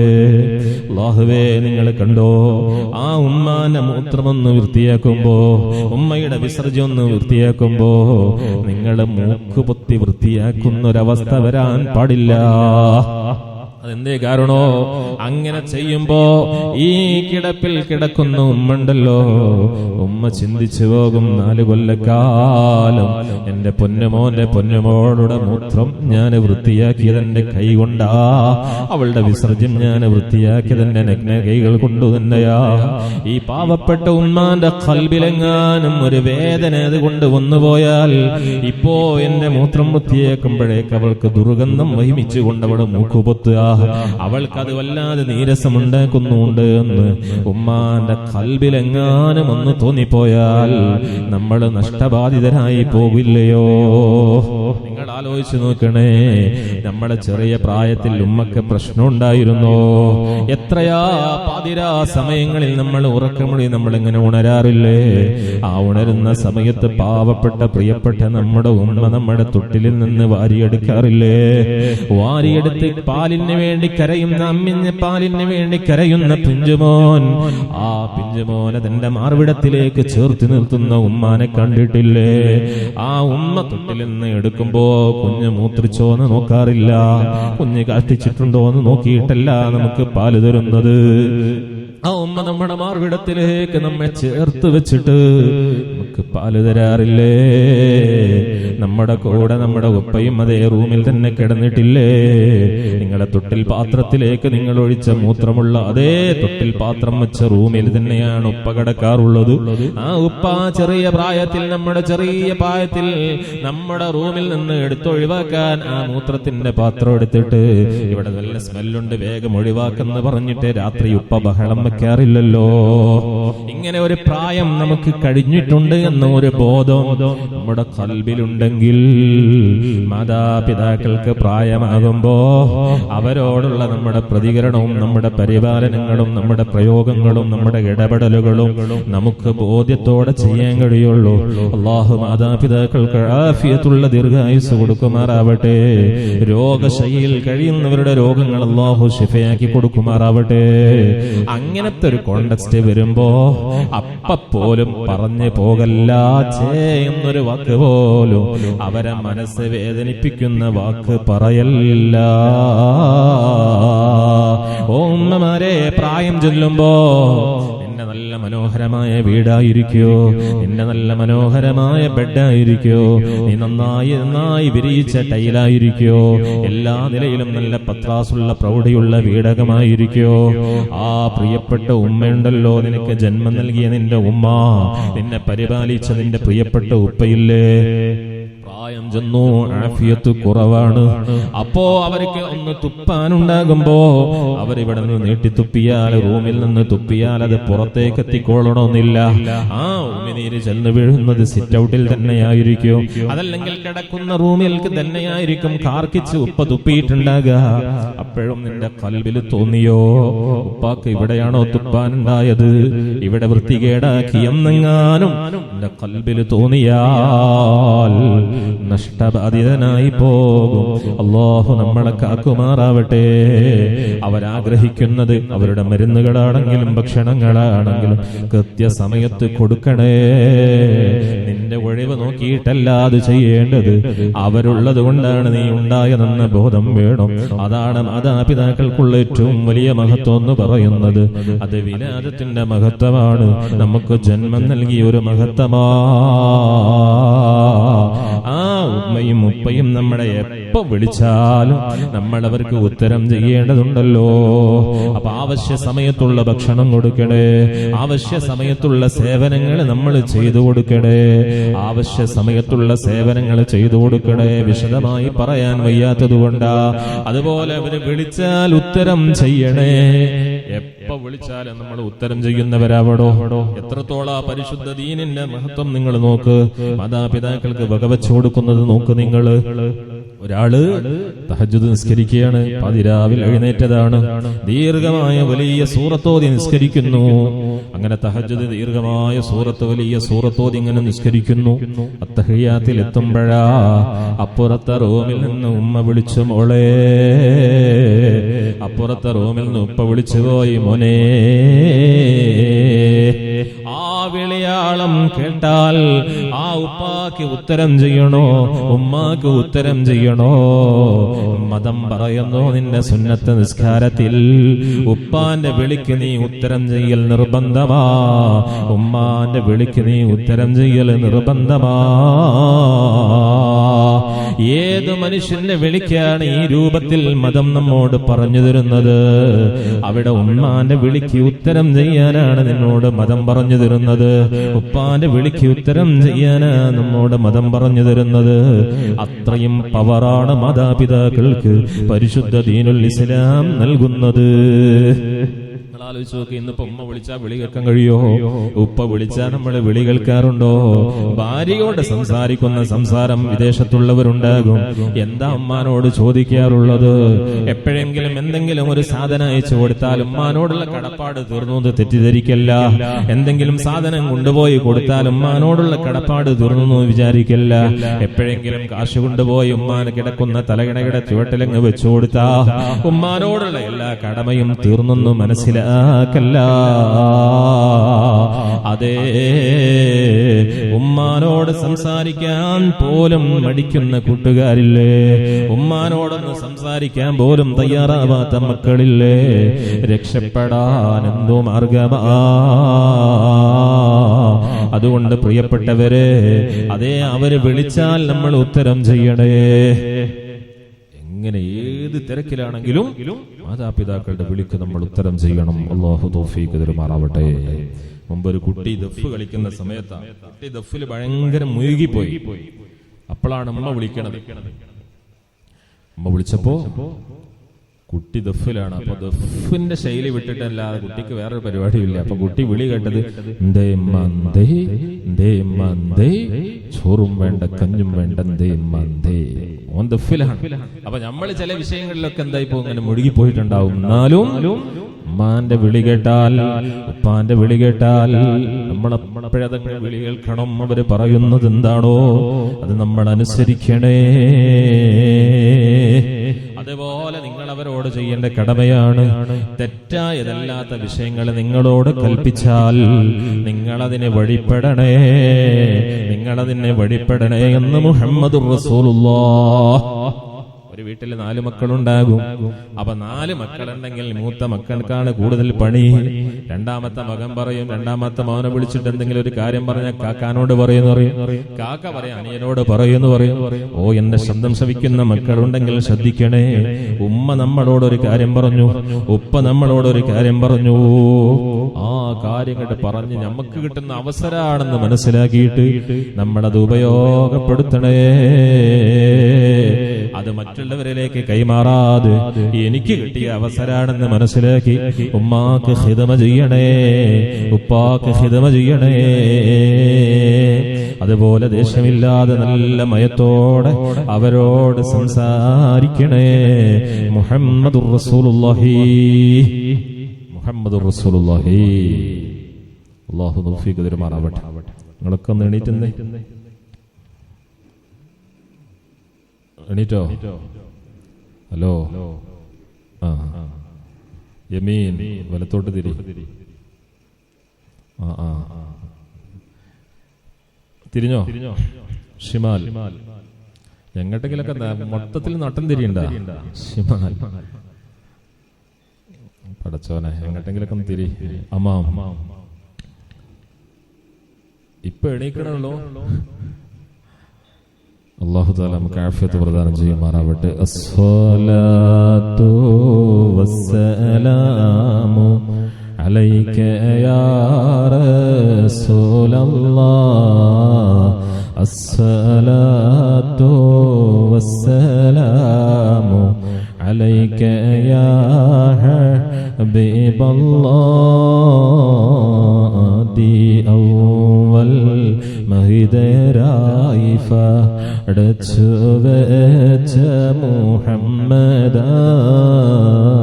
ബദറിലും ബദറിലെങ്കിടുന്നോരെ കാണുവാൻ വീതി ഏകല്ലാഹ്. അസ്സലാത്തു വസ്സലാമു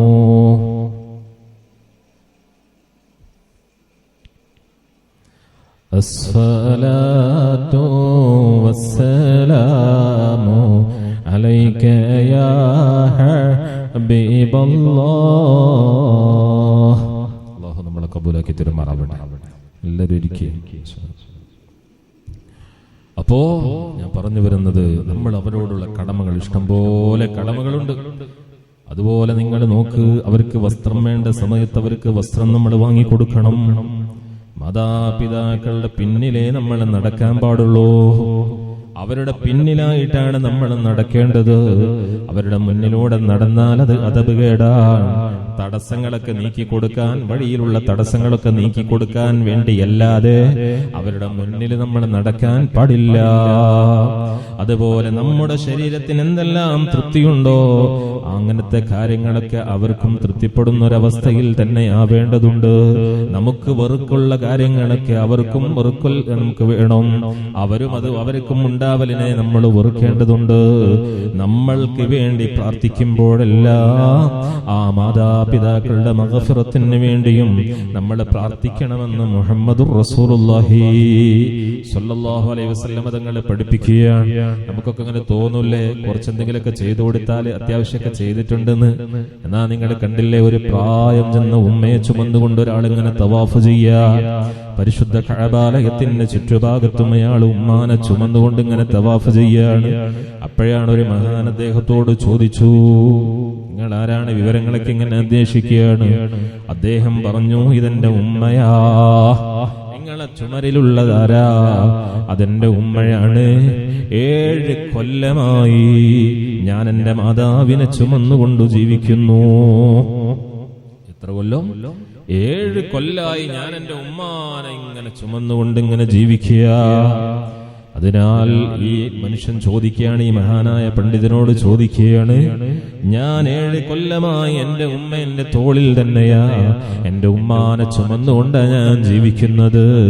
അതുകൊണ്ട് ഞാൻ എന്റെ മാതാവിനെ ഇങ്ങനെ ചുമന്ന് പരിപാലിച്ച് ജീവിക്കുന്നു. എന്റെ അവരോടുള്ള കടമ ഞാൻ പൂർത്തിയാക്കി വീട്ടിയനാവുമോ? ഇത്രത്തോളം ഞാൻ ചെയ്യുന്നുണ്ട്, എന്നാൽ ഞാൻ എന്റെ ഉമ്മാനോടുള്ള കടമകള് പൂർത്തിയാക്കി വീട്ടിയവനായി തീരുമോ? അപ്പോഴാണ് ആ മഹാനായ പണ്ഡിതൻ പറയാണ്, അതേ മറുപടി ആലോചിക്കണേ സഹോദരിമാരെ.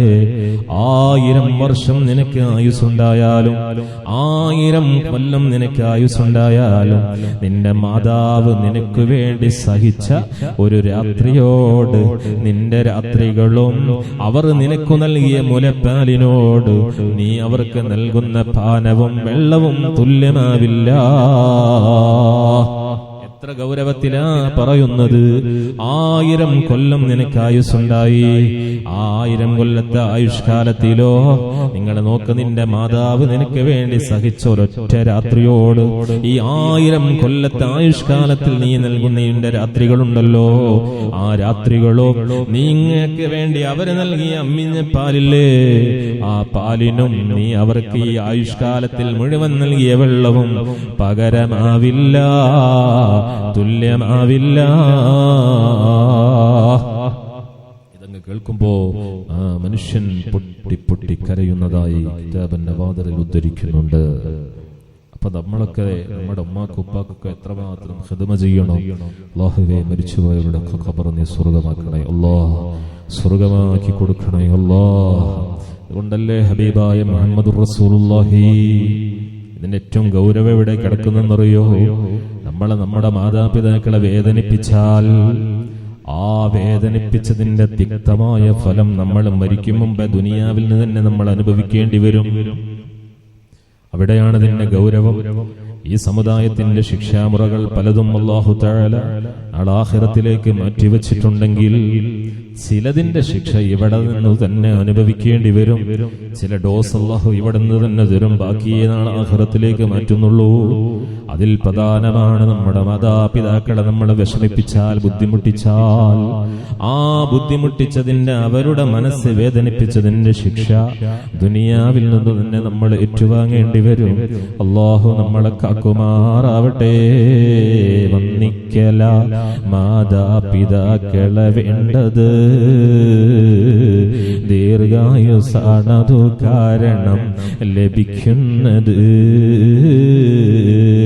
അതുമാത്രമല്ലൊരു കുട്ടിയെയും അവന് ഞാൻ കൊടുക്കുന്നതാണവനെപ്പോഴും ഗുണം ചെയ്യുവാൻ. നിന്നിച്ചവർക്കിതിനൊക്കെയും അഖസാണ്, വയസ്സും ചുരുങ്ങും മക്കളും എതിരാണ്. തഴവ് ഉസ്താദ് മനോഹരമായി നമുക്ക് പറഞ്ഞു തരികയാ. ചെറിയ വരിയിലൂടെ വലിയ ആശയങ്ങളാണ് പങ്കുവച്ചു തരുന്നത്. മോനെ, ആ മാതാപിതാക്കളെ നീ ബഹുമാനിക്കാതെ അവരെ നിന്ദിക്കുന്ന ഒരു പ്രവർത്തനമാണ് നിന്നിൽ നിന്നുണ്ടാകുന്നതെങ്കിൽ നിന്റെ ആയുസ്സുള്ള ചുരുക്കി കളയുന്നതാ, നിന്റെ മക്കള് എതിരായി മാറുന്നതാ. അല്ലാഹു നമ്മളെ കാക്കുമാറാവട്ടെ. മഹാനായ സയ്യിദുനാ റസൂലുള്ളാഹി സല്ലല്ലാഹു അലൈഹി വസല്ലം തങ്ങൾ പറഞ്ഞില്ലേ, ആരെങ്കിലും മാതാപിതാക്കളെ വെറുപ്പിച്ചാൽ അവൻ അല്ലാഹുവിനെയും റസൂലിനും എതിരെ പ്രവർത്തിച്ചവനായി. ആരെങ്കിലും മാതാപിതാക്കളെ വിഷമിപ്പിച്ചാൽ അവൻ അല്ലാഹുവിനും റസൂലിനും എതിരെ പ്രവർത്തിച്ചവനായി. മാതാപിതാക്കളെ വെറുപ്പിച്ച മനുഷ്യനെ ഖബറിലേക്ക് വെക്കുമ്പോ അവന്റെ വാരിയല്ലുകൾ കോർക്കപ്പെടുന്നത് വരെ ഖബർ അവനെ ഞെരുക്കിക്കളയുമെന്ന് മുഹമ്മദുർ റസൂലുള്ളാഹ്. മാത്രമല്ല അന്ത്യനാളിൽ നരകത്തിലെ ഏറ്റവും കഠിനമായ ശിക്ഷ ലഭിക്കുന്നത് 3 വിഭാഗം ആളുകൾക്കാണ്. അതിൽ നിന്ന് മാതാപിതാക്കളെ പ്രയാസപ്പെടുത്തുന്നവനാണെന്ന് മുഹമ്മദുർ റസൂലുള്ളാഹി. നാരകീയമായ കഠോരമായ ശിക്ഷ ഏറ്റുവാങ്ങേണ്ട 3 വിഭാഗം. അതിലൊന്ന് മാതാപിതാക്കളെ വിഷമിപ്പിച്ചവരാ, മറ്റൊന്ന് വ്യഭിചാരിയായവരാ, മറ്റൊന്ന് അല്ലാഹുവിൽ പങ്കുചേർത്തവരാ. ആ ശിക്ഷകളോട് കൂടെ ചേർത്തി പറയാ, മാതാപിതാക്കളെ പ്രയാസപ്പെടുത്തിയവന്, വിഷമിപ്പിച്ചവനും ആ രൂപത്തിൽ നരകീയ അഗ്നി കൊണ്ട് അല്ലാഹു ശിക്ഷിക്കുന്നതാണെന്ന് മുഹമ്മദുർ റസൂലുള്ളാഹി. അല്ലാഹു നമ്മളെ കാക്കുമാറാവട്ടെ. നല്ല മക്കളുണ്ടായി കിട്ടിയാലോ, നിങ്ങൾ കണ്ടില്ലേ അബൂ ഹുറൈറ തങ്ങൾ ഉദ്ധരിക്കുന്ന ഹദീസിൽ മഹാനായ മുത്തുനബി സ്വല്ലല്ലാഹു അലൈഹി വസല്ലം തങ്ങൾ പറയാണ്, മരണശേഷവും അല്ലാഹു അടിമയ്ക്ക് സ്ഥാനങ്ങൾ ഇങ്ങനെ നൽകുമ്പോ, നമ്മൾ മരിച്ചുപോയ ഉമ്മ അല്ലെങ്കിൽ മരണപ്പെട്ടു പോയ ഉപ്പ, അവർക്ക് അല്ലാഹു ഇങ്ങനെ സ്ഥാനവും മാനവും ഇങ്ങനെ നൽകുകയാണ്. അപ്പൊ അവര് ചോദിക്കും, പടച്ചോനെ എനിക്ക് എവിടെ നിന്നാണ് ഇത്രയും വലിയ സ്ഥാനങ്ങൾ കിട്ടുന്നത്? എനിക്ക് എവിടെ നിന്നാ ഇത്രയും വലിയ മഹത്വങ്ങൾ ലഭിക്കുന്നതല്ലോ? അന്നാലി ഹാദിഹി ദറജാ. എന്റെ മുന്നിലിരിക്കുന്ന ഉമ്മമാരെ, നിങ്ങളെ പ്രിയപ്പെട്ട ഉമ്മ മരണപ്പെട്ടു പോയെങ്കിൽ, നിങ്ങളെ ഉപ്പ മരണപ്പെട്ടു പോയിട്ടുണ്ടെങ്കിൽ, നിങ്ങൾ ഈ മജ്ലിസിലേക്ക് വരുമ്പോ ആ മരിച്ചുപോയ മാതാപിതാക്കളുടെ ഖബറിലേക്ക് ഇതിന്റെ ഹസനാത്ത് വന്നുകൊണ്ടിരിക്കുന്നു. അല്ലാഹു ആ രൂപത്തിൽ നമ്മളെ കബൂലാക്കി തരുമാറാവട്ടെ. നമ്മൾ ചെയ്യുന്ന ദാനധർമ്മങ്ങളില്ലേ, നമ്മൾ ചെയ്യുന്ന ഖൈറാത്തുകളില്ലേ, നമ്മൾ ചെയ്യുന്ന സുഹൃതങ്ങളില്ലേ, അതിന്റെ എല്ലാം ഒരു വിഹിതം അവരുടെ ഖബറിലേക്ക് എത്തുകയാ. അല്ലാഹു അങ്ങനെ ഖൈറാത്തുകൾ ചെയ്തു തരുന്ന മക്കളെ നമുക്കും ഒരുപാട് തരുമാറാവട്ടെ.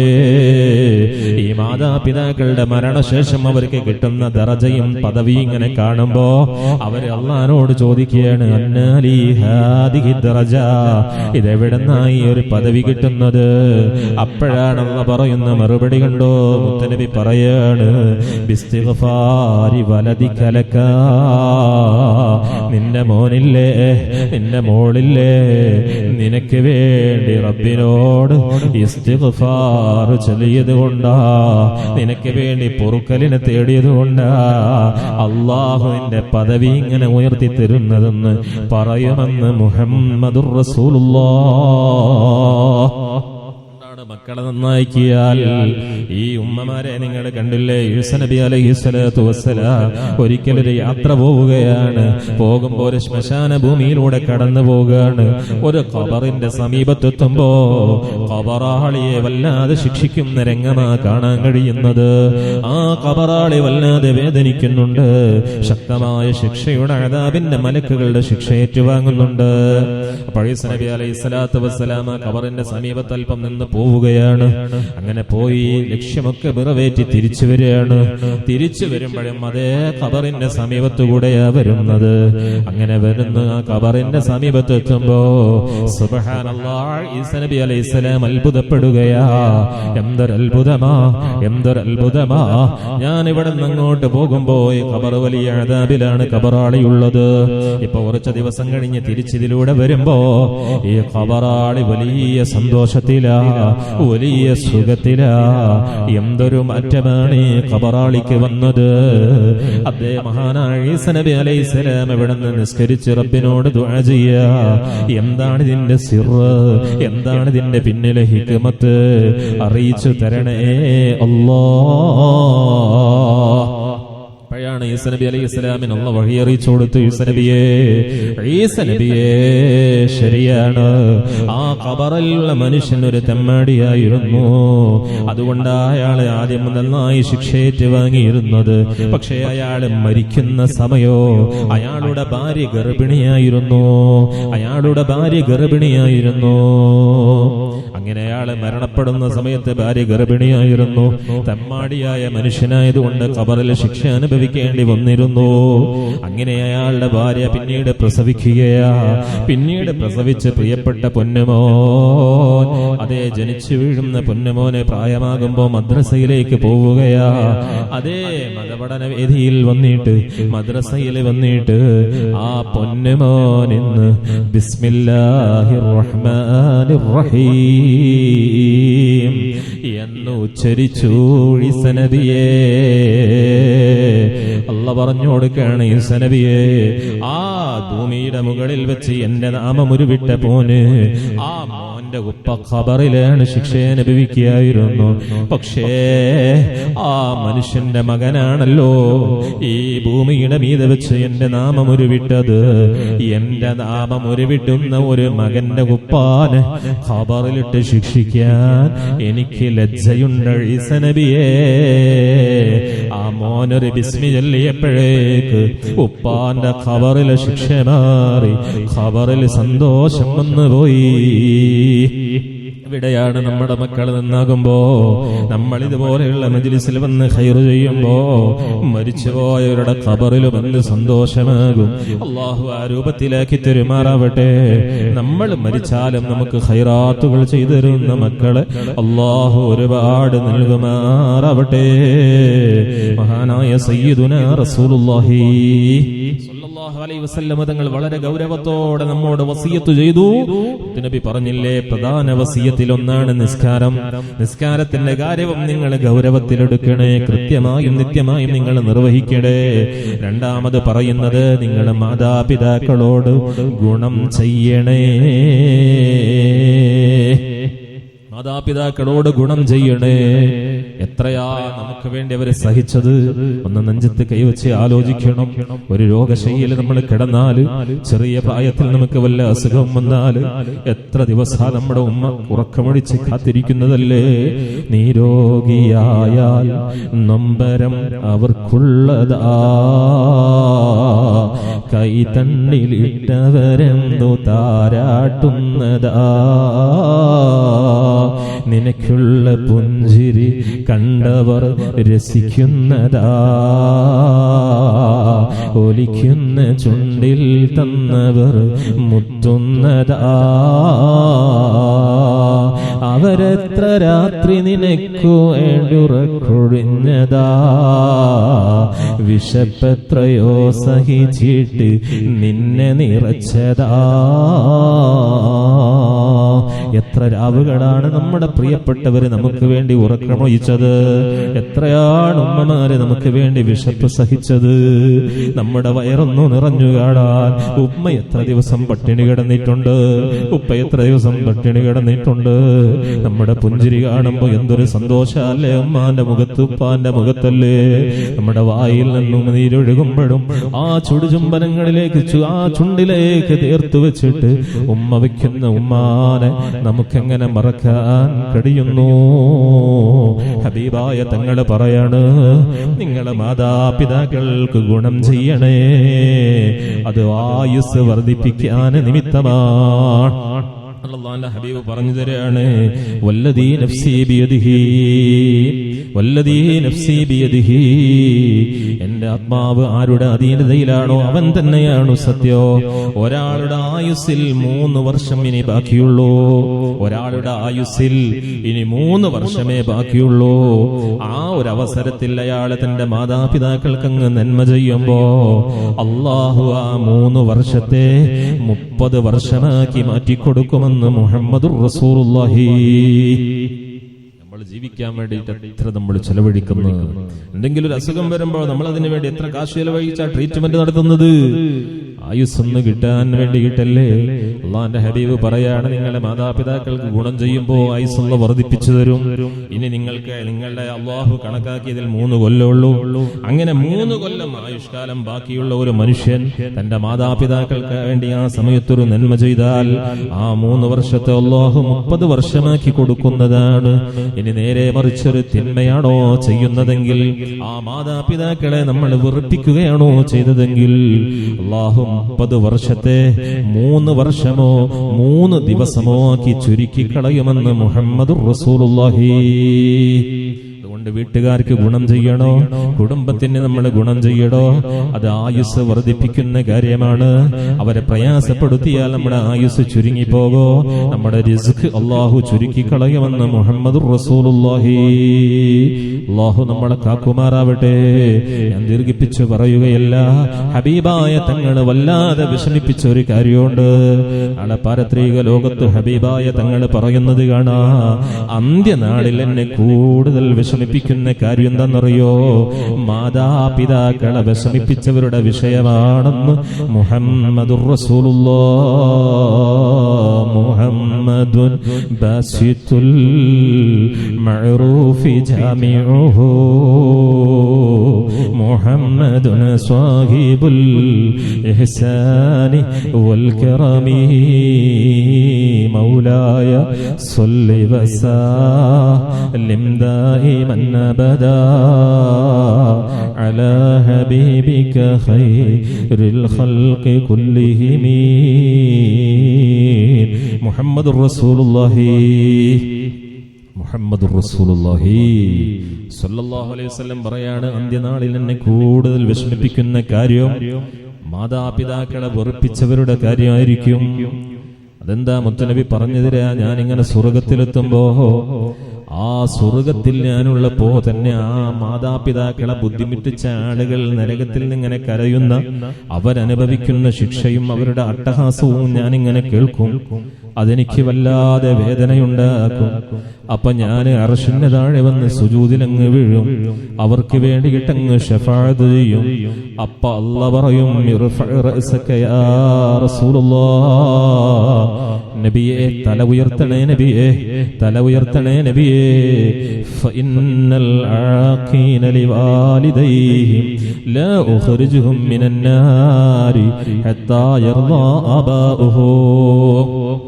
നരകത്തിൽ ഇവർ അനുഭവിക്കുന്ന ശിക്ഷയും പ്രയാസവും കണ്ട് അല്ലാഹുവിന്റെ ഹബീബ് കാരുണ്യത്തിന്റെ കരകാണാ സാഗരം മുഹമ്മദുർ റസൂലുള്ളാഹി തങ്ങൾ അവരുടെ വിഷയത്തിൽ ഇടപെട്ട് ശുപാർശ ചെയ്യുമ്പോൾ അല്ലാഹ് പറയാണ്, നബിയേ അവരെ വിഷയത്തിൽ ഇടപെട്ടിട്ട് കാര്യമില്ല. അവരെ മാതാപിതാക്കളെ ബുദ്ധിമുട്ടിച്ചവരാ. ആ മാതാപിതാക്കളെ തൃപ്തിപ്പെടുന്നത് വരെ അവരെ നമ്മൾ രക്ഷപ്പെടുത്തൂല്ല. നബി പറയാണ്, ഞാൻ അവിടുന്ന് വീണ്ടും മടങ്ങിപ്പോരും. വീണ്ടും സ്വർഗത്തിലെത്തുമ്പോ ഞാൻ വീണ്ടും അവരുടെ അട്ടഹാസങ്ങൾ ഇങ്ങനെ കേൾക്കും. അങ്ങനെ വീണ്ടും ഞാൻ അർശിന്റെ താഴെ വന്ന് സുജൂദിൽ വീഴും. അല്ലാഹ് പറയും, മാതാപിതാക്കളെ പൊറുപ്പിച്ചവരുടെ കാര്യമല്ലാതെ മറ്റെന്ത് ചോദിച്ചാലും നിങ്ങൾക്കു ഞാനു തരാം. ആ മാതാപിതാക്കളെ തൃപ്തിപ്പെടുന്നത് വരെ അവരെ നമ്മൾ രക്ഷപ്പെടുത്തൂല്ല. അപ്പോഴും ഹബീബായ തങ്ങളും മടങ്ങിപ്പോവാണ്. നിങ്ങൾ ആലോചിച്ച് നോക്ക്, അല്ലാഹു തആല എത്ര കർശനമായിട്ടാണ്, കണിശമായിട്ടാ മാതാപിതാക്കളെ ബുദ്ധിമുട്ടിച്ചവരെ പിടികൂടുന്നത്. പിന്നെയും മുത്തനബി പറയാ, പിന്നെയും അവരുടെ പ്രയാസങ്ങളും രോദനങ്ങളും കരച്ചിലുകളും മണ്ടകാസങ്ങളും അങ്ങനെ കേൾക്കും. അപ്പൊ ഞാൻ അല്ലാഹുവോട് പറയും, പടച്ചോനേ, നരകത്തിന്റെ പറാവുകാരൻ മാലിക് അലൈഹിസ്സലാമിനോട് നരകത്തെ ഒന്ന് തുറന്നു തരാൻ കൽപ്പിക്കുമോ? എന്റെ സമുദായത്തിലുള്ള അതേ മാതാപിതാക്കളെ വിഷമിപ്പിച്ച കാരണത്താൽ നരകപ്രവേശനം ലഭിച്ച ആളുകളാണ്. അവരെ ഒന്ന് കാണാൻ നരകത്തിന്റെ ആ ഒരു മൂടിയങ്ങ് തുറന്നു തരാ ഒന്ന് കൽപ്പിക്കുമോ? അതേ അല്ലാഹുവിന്റെ ഓർഡർ വന്നു. മാലിക് അലൈഹിസ്സലാത്തു വസ്സലാം നരകത്തിന്റെ അത് തുറന്നു കൊടുക്കുന്നു. മുത്തുനബി പറയാ, ഞാനിങ്ങനെ നരകത്തിലേക്ക് നോക്കുമ്പോ തീ കൊണ്ടുള്ള തടിയിൽ ഇങ്ങനെ ബന്ധിക്കപ്പെട്ട ധാരാളം ആളുകൾ കാണും. തീ കൊണ്ടുള്ള ചാട്ടവാറുകൊണ്ട് സബാനിയാക്കൾ അവരുടെ മുതുകിലും തുടയിലും ഇങ്ങനെ അടിക്കുന്നുണ്ട്. പാമ്പുകളും തേളുകളും അവരുടെ താഴ്ഭാഗത്തുനിന്ന് കൊത്തിക്കൊണ്ടിരിക്കുകയാ. ഇത് കാണുമ്പോ വേദനയോടെ ഞാൻ അവിടെ നിന്ന് മടങ്ങി 3 തവണ വന്നു അർശിന്റെ താഴെ സുജൂദിലങ്ങ് വീഴോ.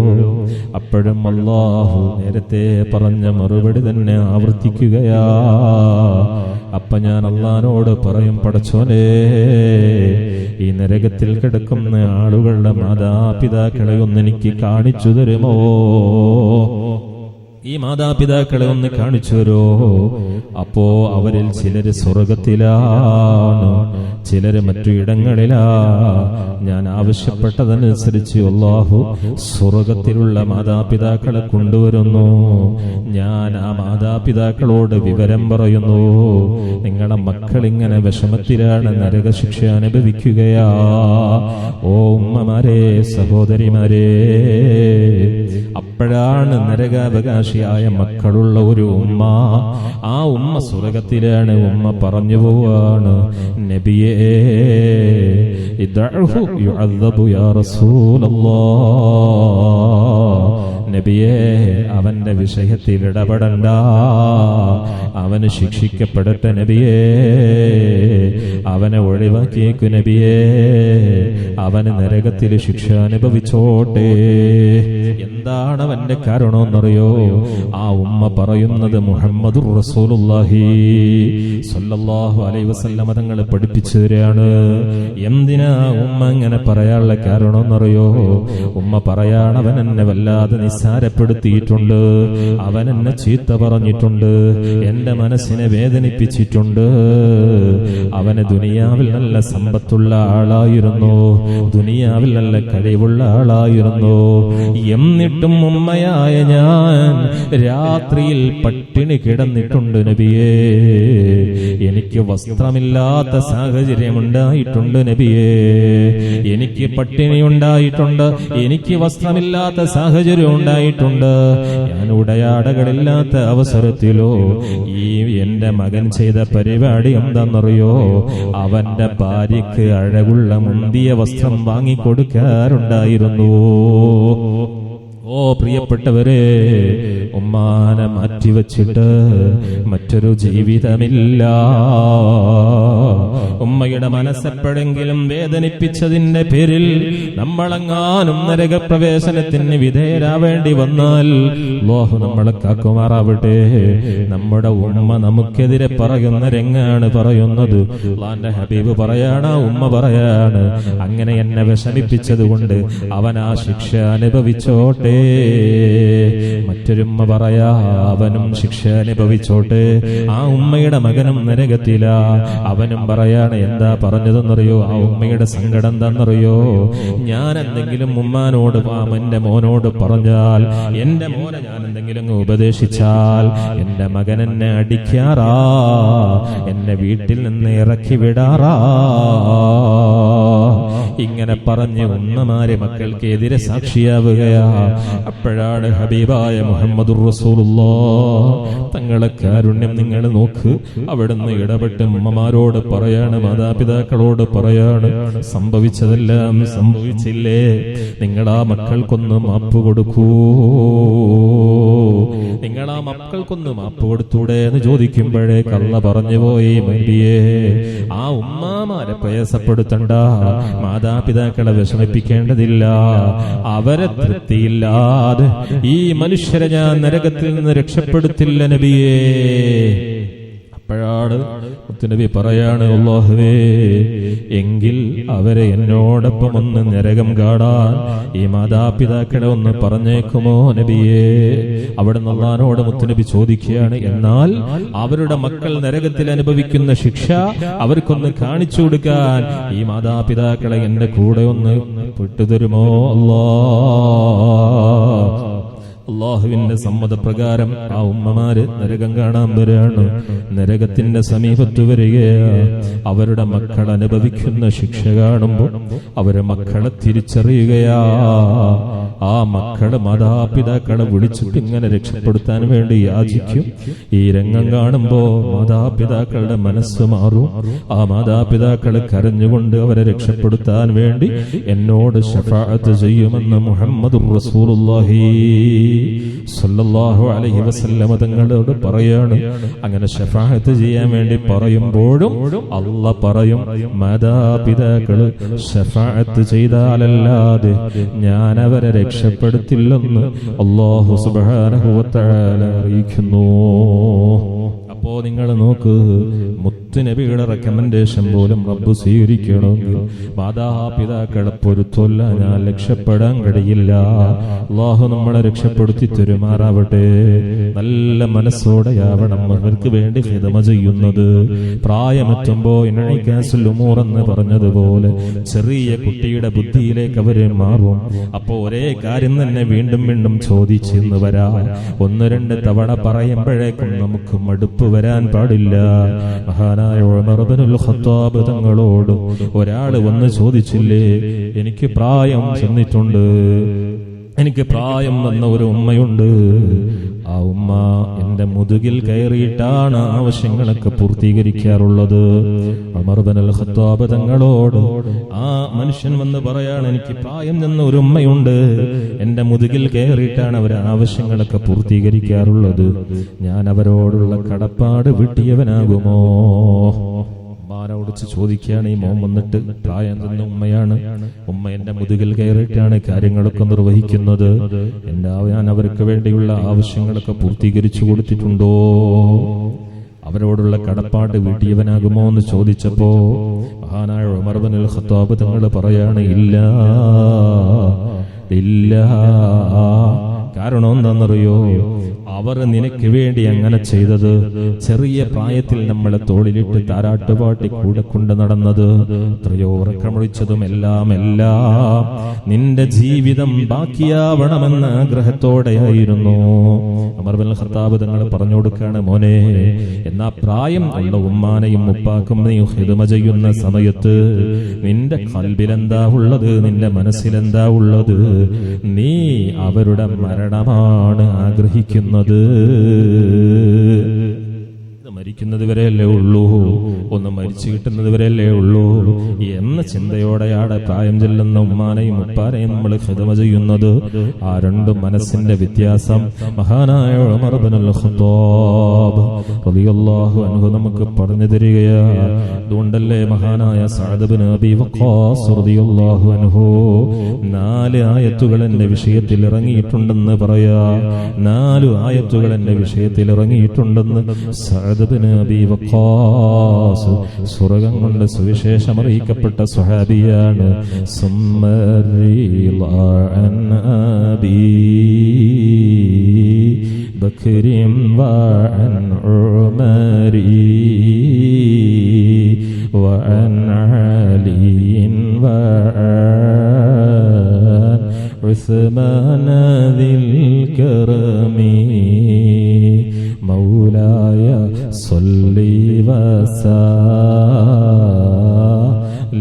دائما أبدا على حبيبك خير الخلق كلهم. സഅദ് ഇബ്നു അബീ വഖാസ് തങ്ങൾ പറയാണ്, 4 ആയത്തുകൾ എന്റെ വിഷയത്തിൽ ഇറങ്ങിയിട്ടുണ്ട്. അതിലൊന്ന് മഹാനായ മുഹമ്മദുർ റസൂലുള്ളാഹി തങ്ങളുടെ മതം ഒഴിവാക്കാതെ ഭക്ഷണം കഴിക്കുകയോ വെള്ളം കുടിക്കുകയോ ചെയ്യില്ലെന്ന് എന്റെ മാതാവ് സത്യം ചെയ്തു. തെറ്റായ വിഷയങ്ങൾ നിങ്ങൾ മാതാപിതാക്കളെ അനുസരിക്കേണ്ട ആവശ്യമില്ല. അള്ളാഹുവിൽ പങ്കു ചേർക്കാനാണ് എന്റെ ഉമ്മ എന്നോട് പറഞ്ഞിരുന്നത്, ഞാൻ അത് അംഗീകരിച്ചില്ല. അപ്പോഴാണ് സൂറത്തുൽ ഖുമാനിന്റെ 15-ാമത്തെ ആയത്ത് അല്ലാഹു അവതരിപ്പിച്ചത്. അതേ വഇൻ ജാഹദക അലാ അൻ തുശ്രിക ബിമാ ലൈസ ലക ബിഹി ഫലാ തുതിഉഹുമാ.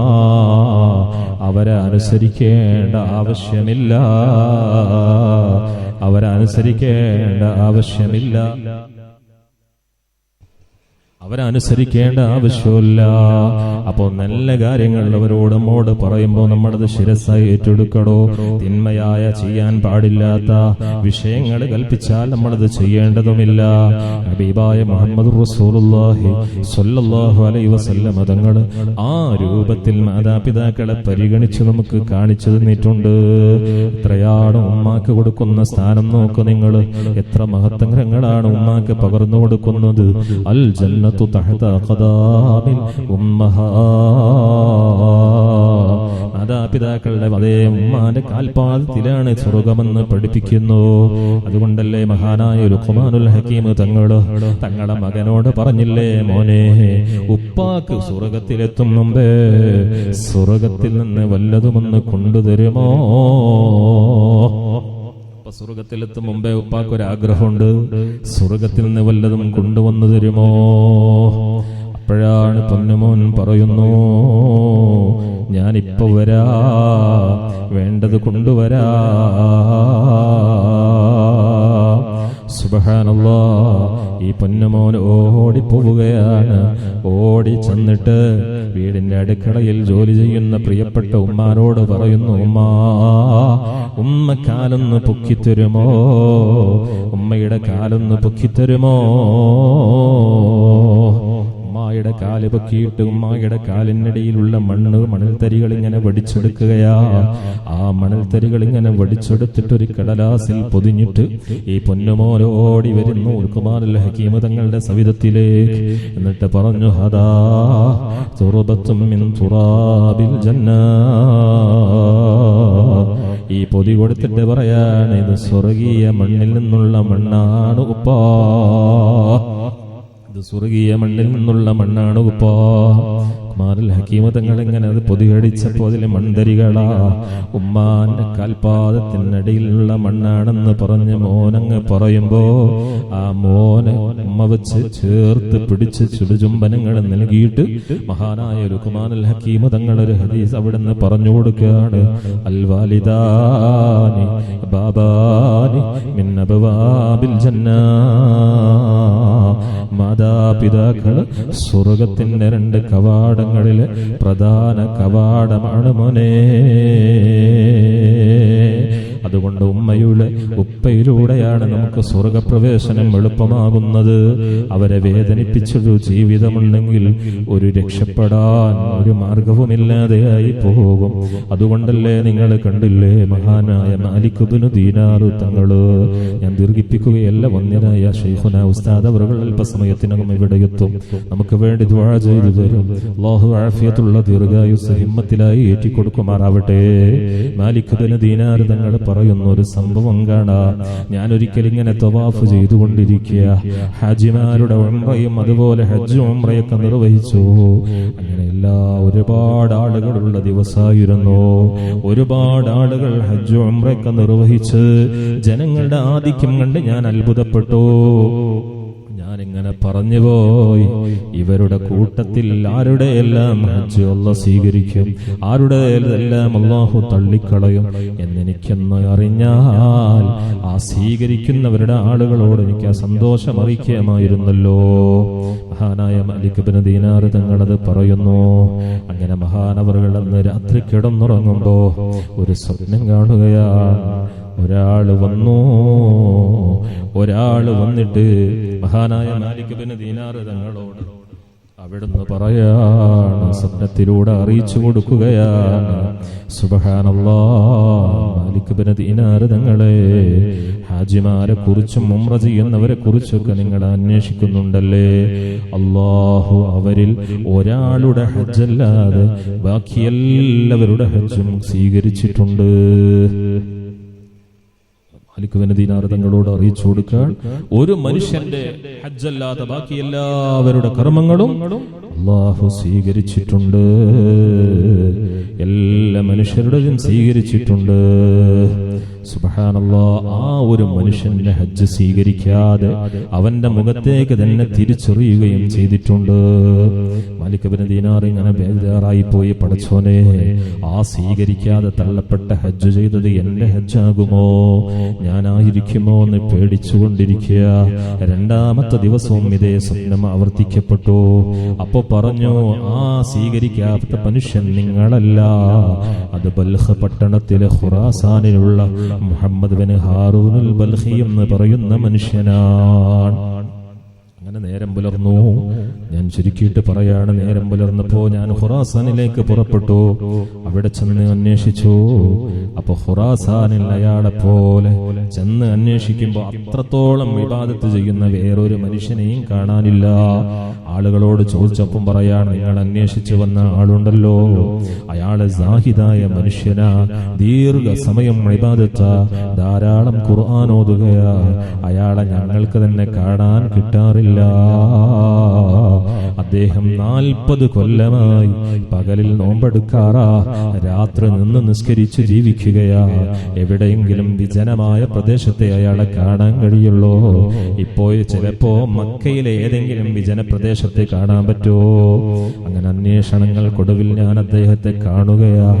മക്കായിൽ ഒരു പർവ്വതത്തിന്റെ ഒരു ഭാഗത്ത്, വിജനമായ ഒരു ഭാഗത്ത് അയാളുണ്ട്. അയാൾ ചെന്ന് നോക്കുമ്പോ നിസ്കാരത്തിലാ. നിസ്കാരം കഴിയുന്നത് വരെ ഞാൻ അവിടെ കാത്തിരുന്നു. നിസ്കാരം കഴിഞ്ഞപ്പോ എന്റെ കാൽ പെരുമാറ്റം കേട്ടപ്പോ അയാൾ എന്നോട് ചോദിച്ചു, നിങ്ങളാരാ? അപ്പോഴെന്നോട് പറയാണ്, ഞാൻ മാലിക് ബിൻ ദീനാറാണെന്നങ്ങ് പറഞ്ഞപ്പോ എന്നോട് പറഞ്ഞു, ഓ മാലിക് എന്നവരെ, നിങ്ങൾ എന്തിനാണ് എന്റെ അടുക്കൽ വന്നത്? നിങ്ങൾ എന്തെങ്കിലും ഒരു സ്വപ്നം കണ്ടു വന്നതാണോ? എന്തെങ്കിലും ഒരു സ്വപ്നം കണ്ട് വന്നതാണോ? ഒന്ന് വിശദീകരിക്കാമോ?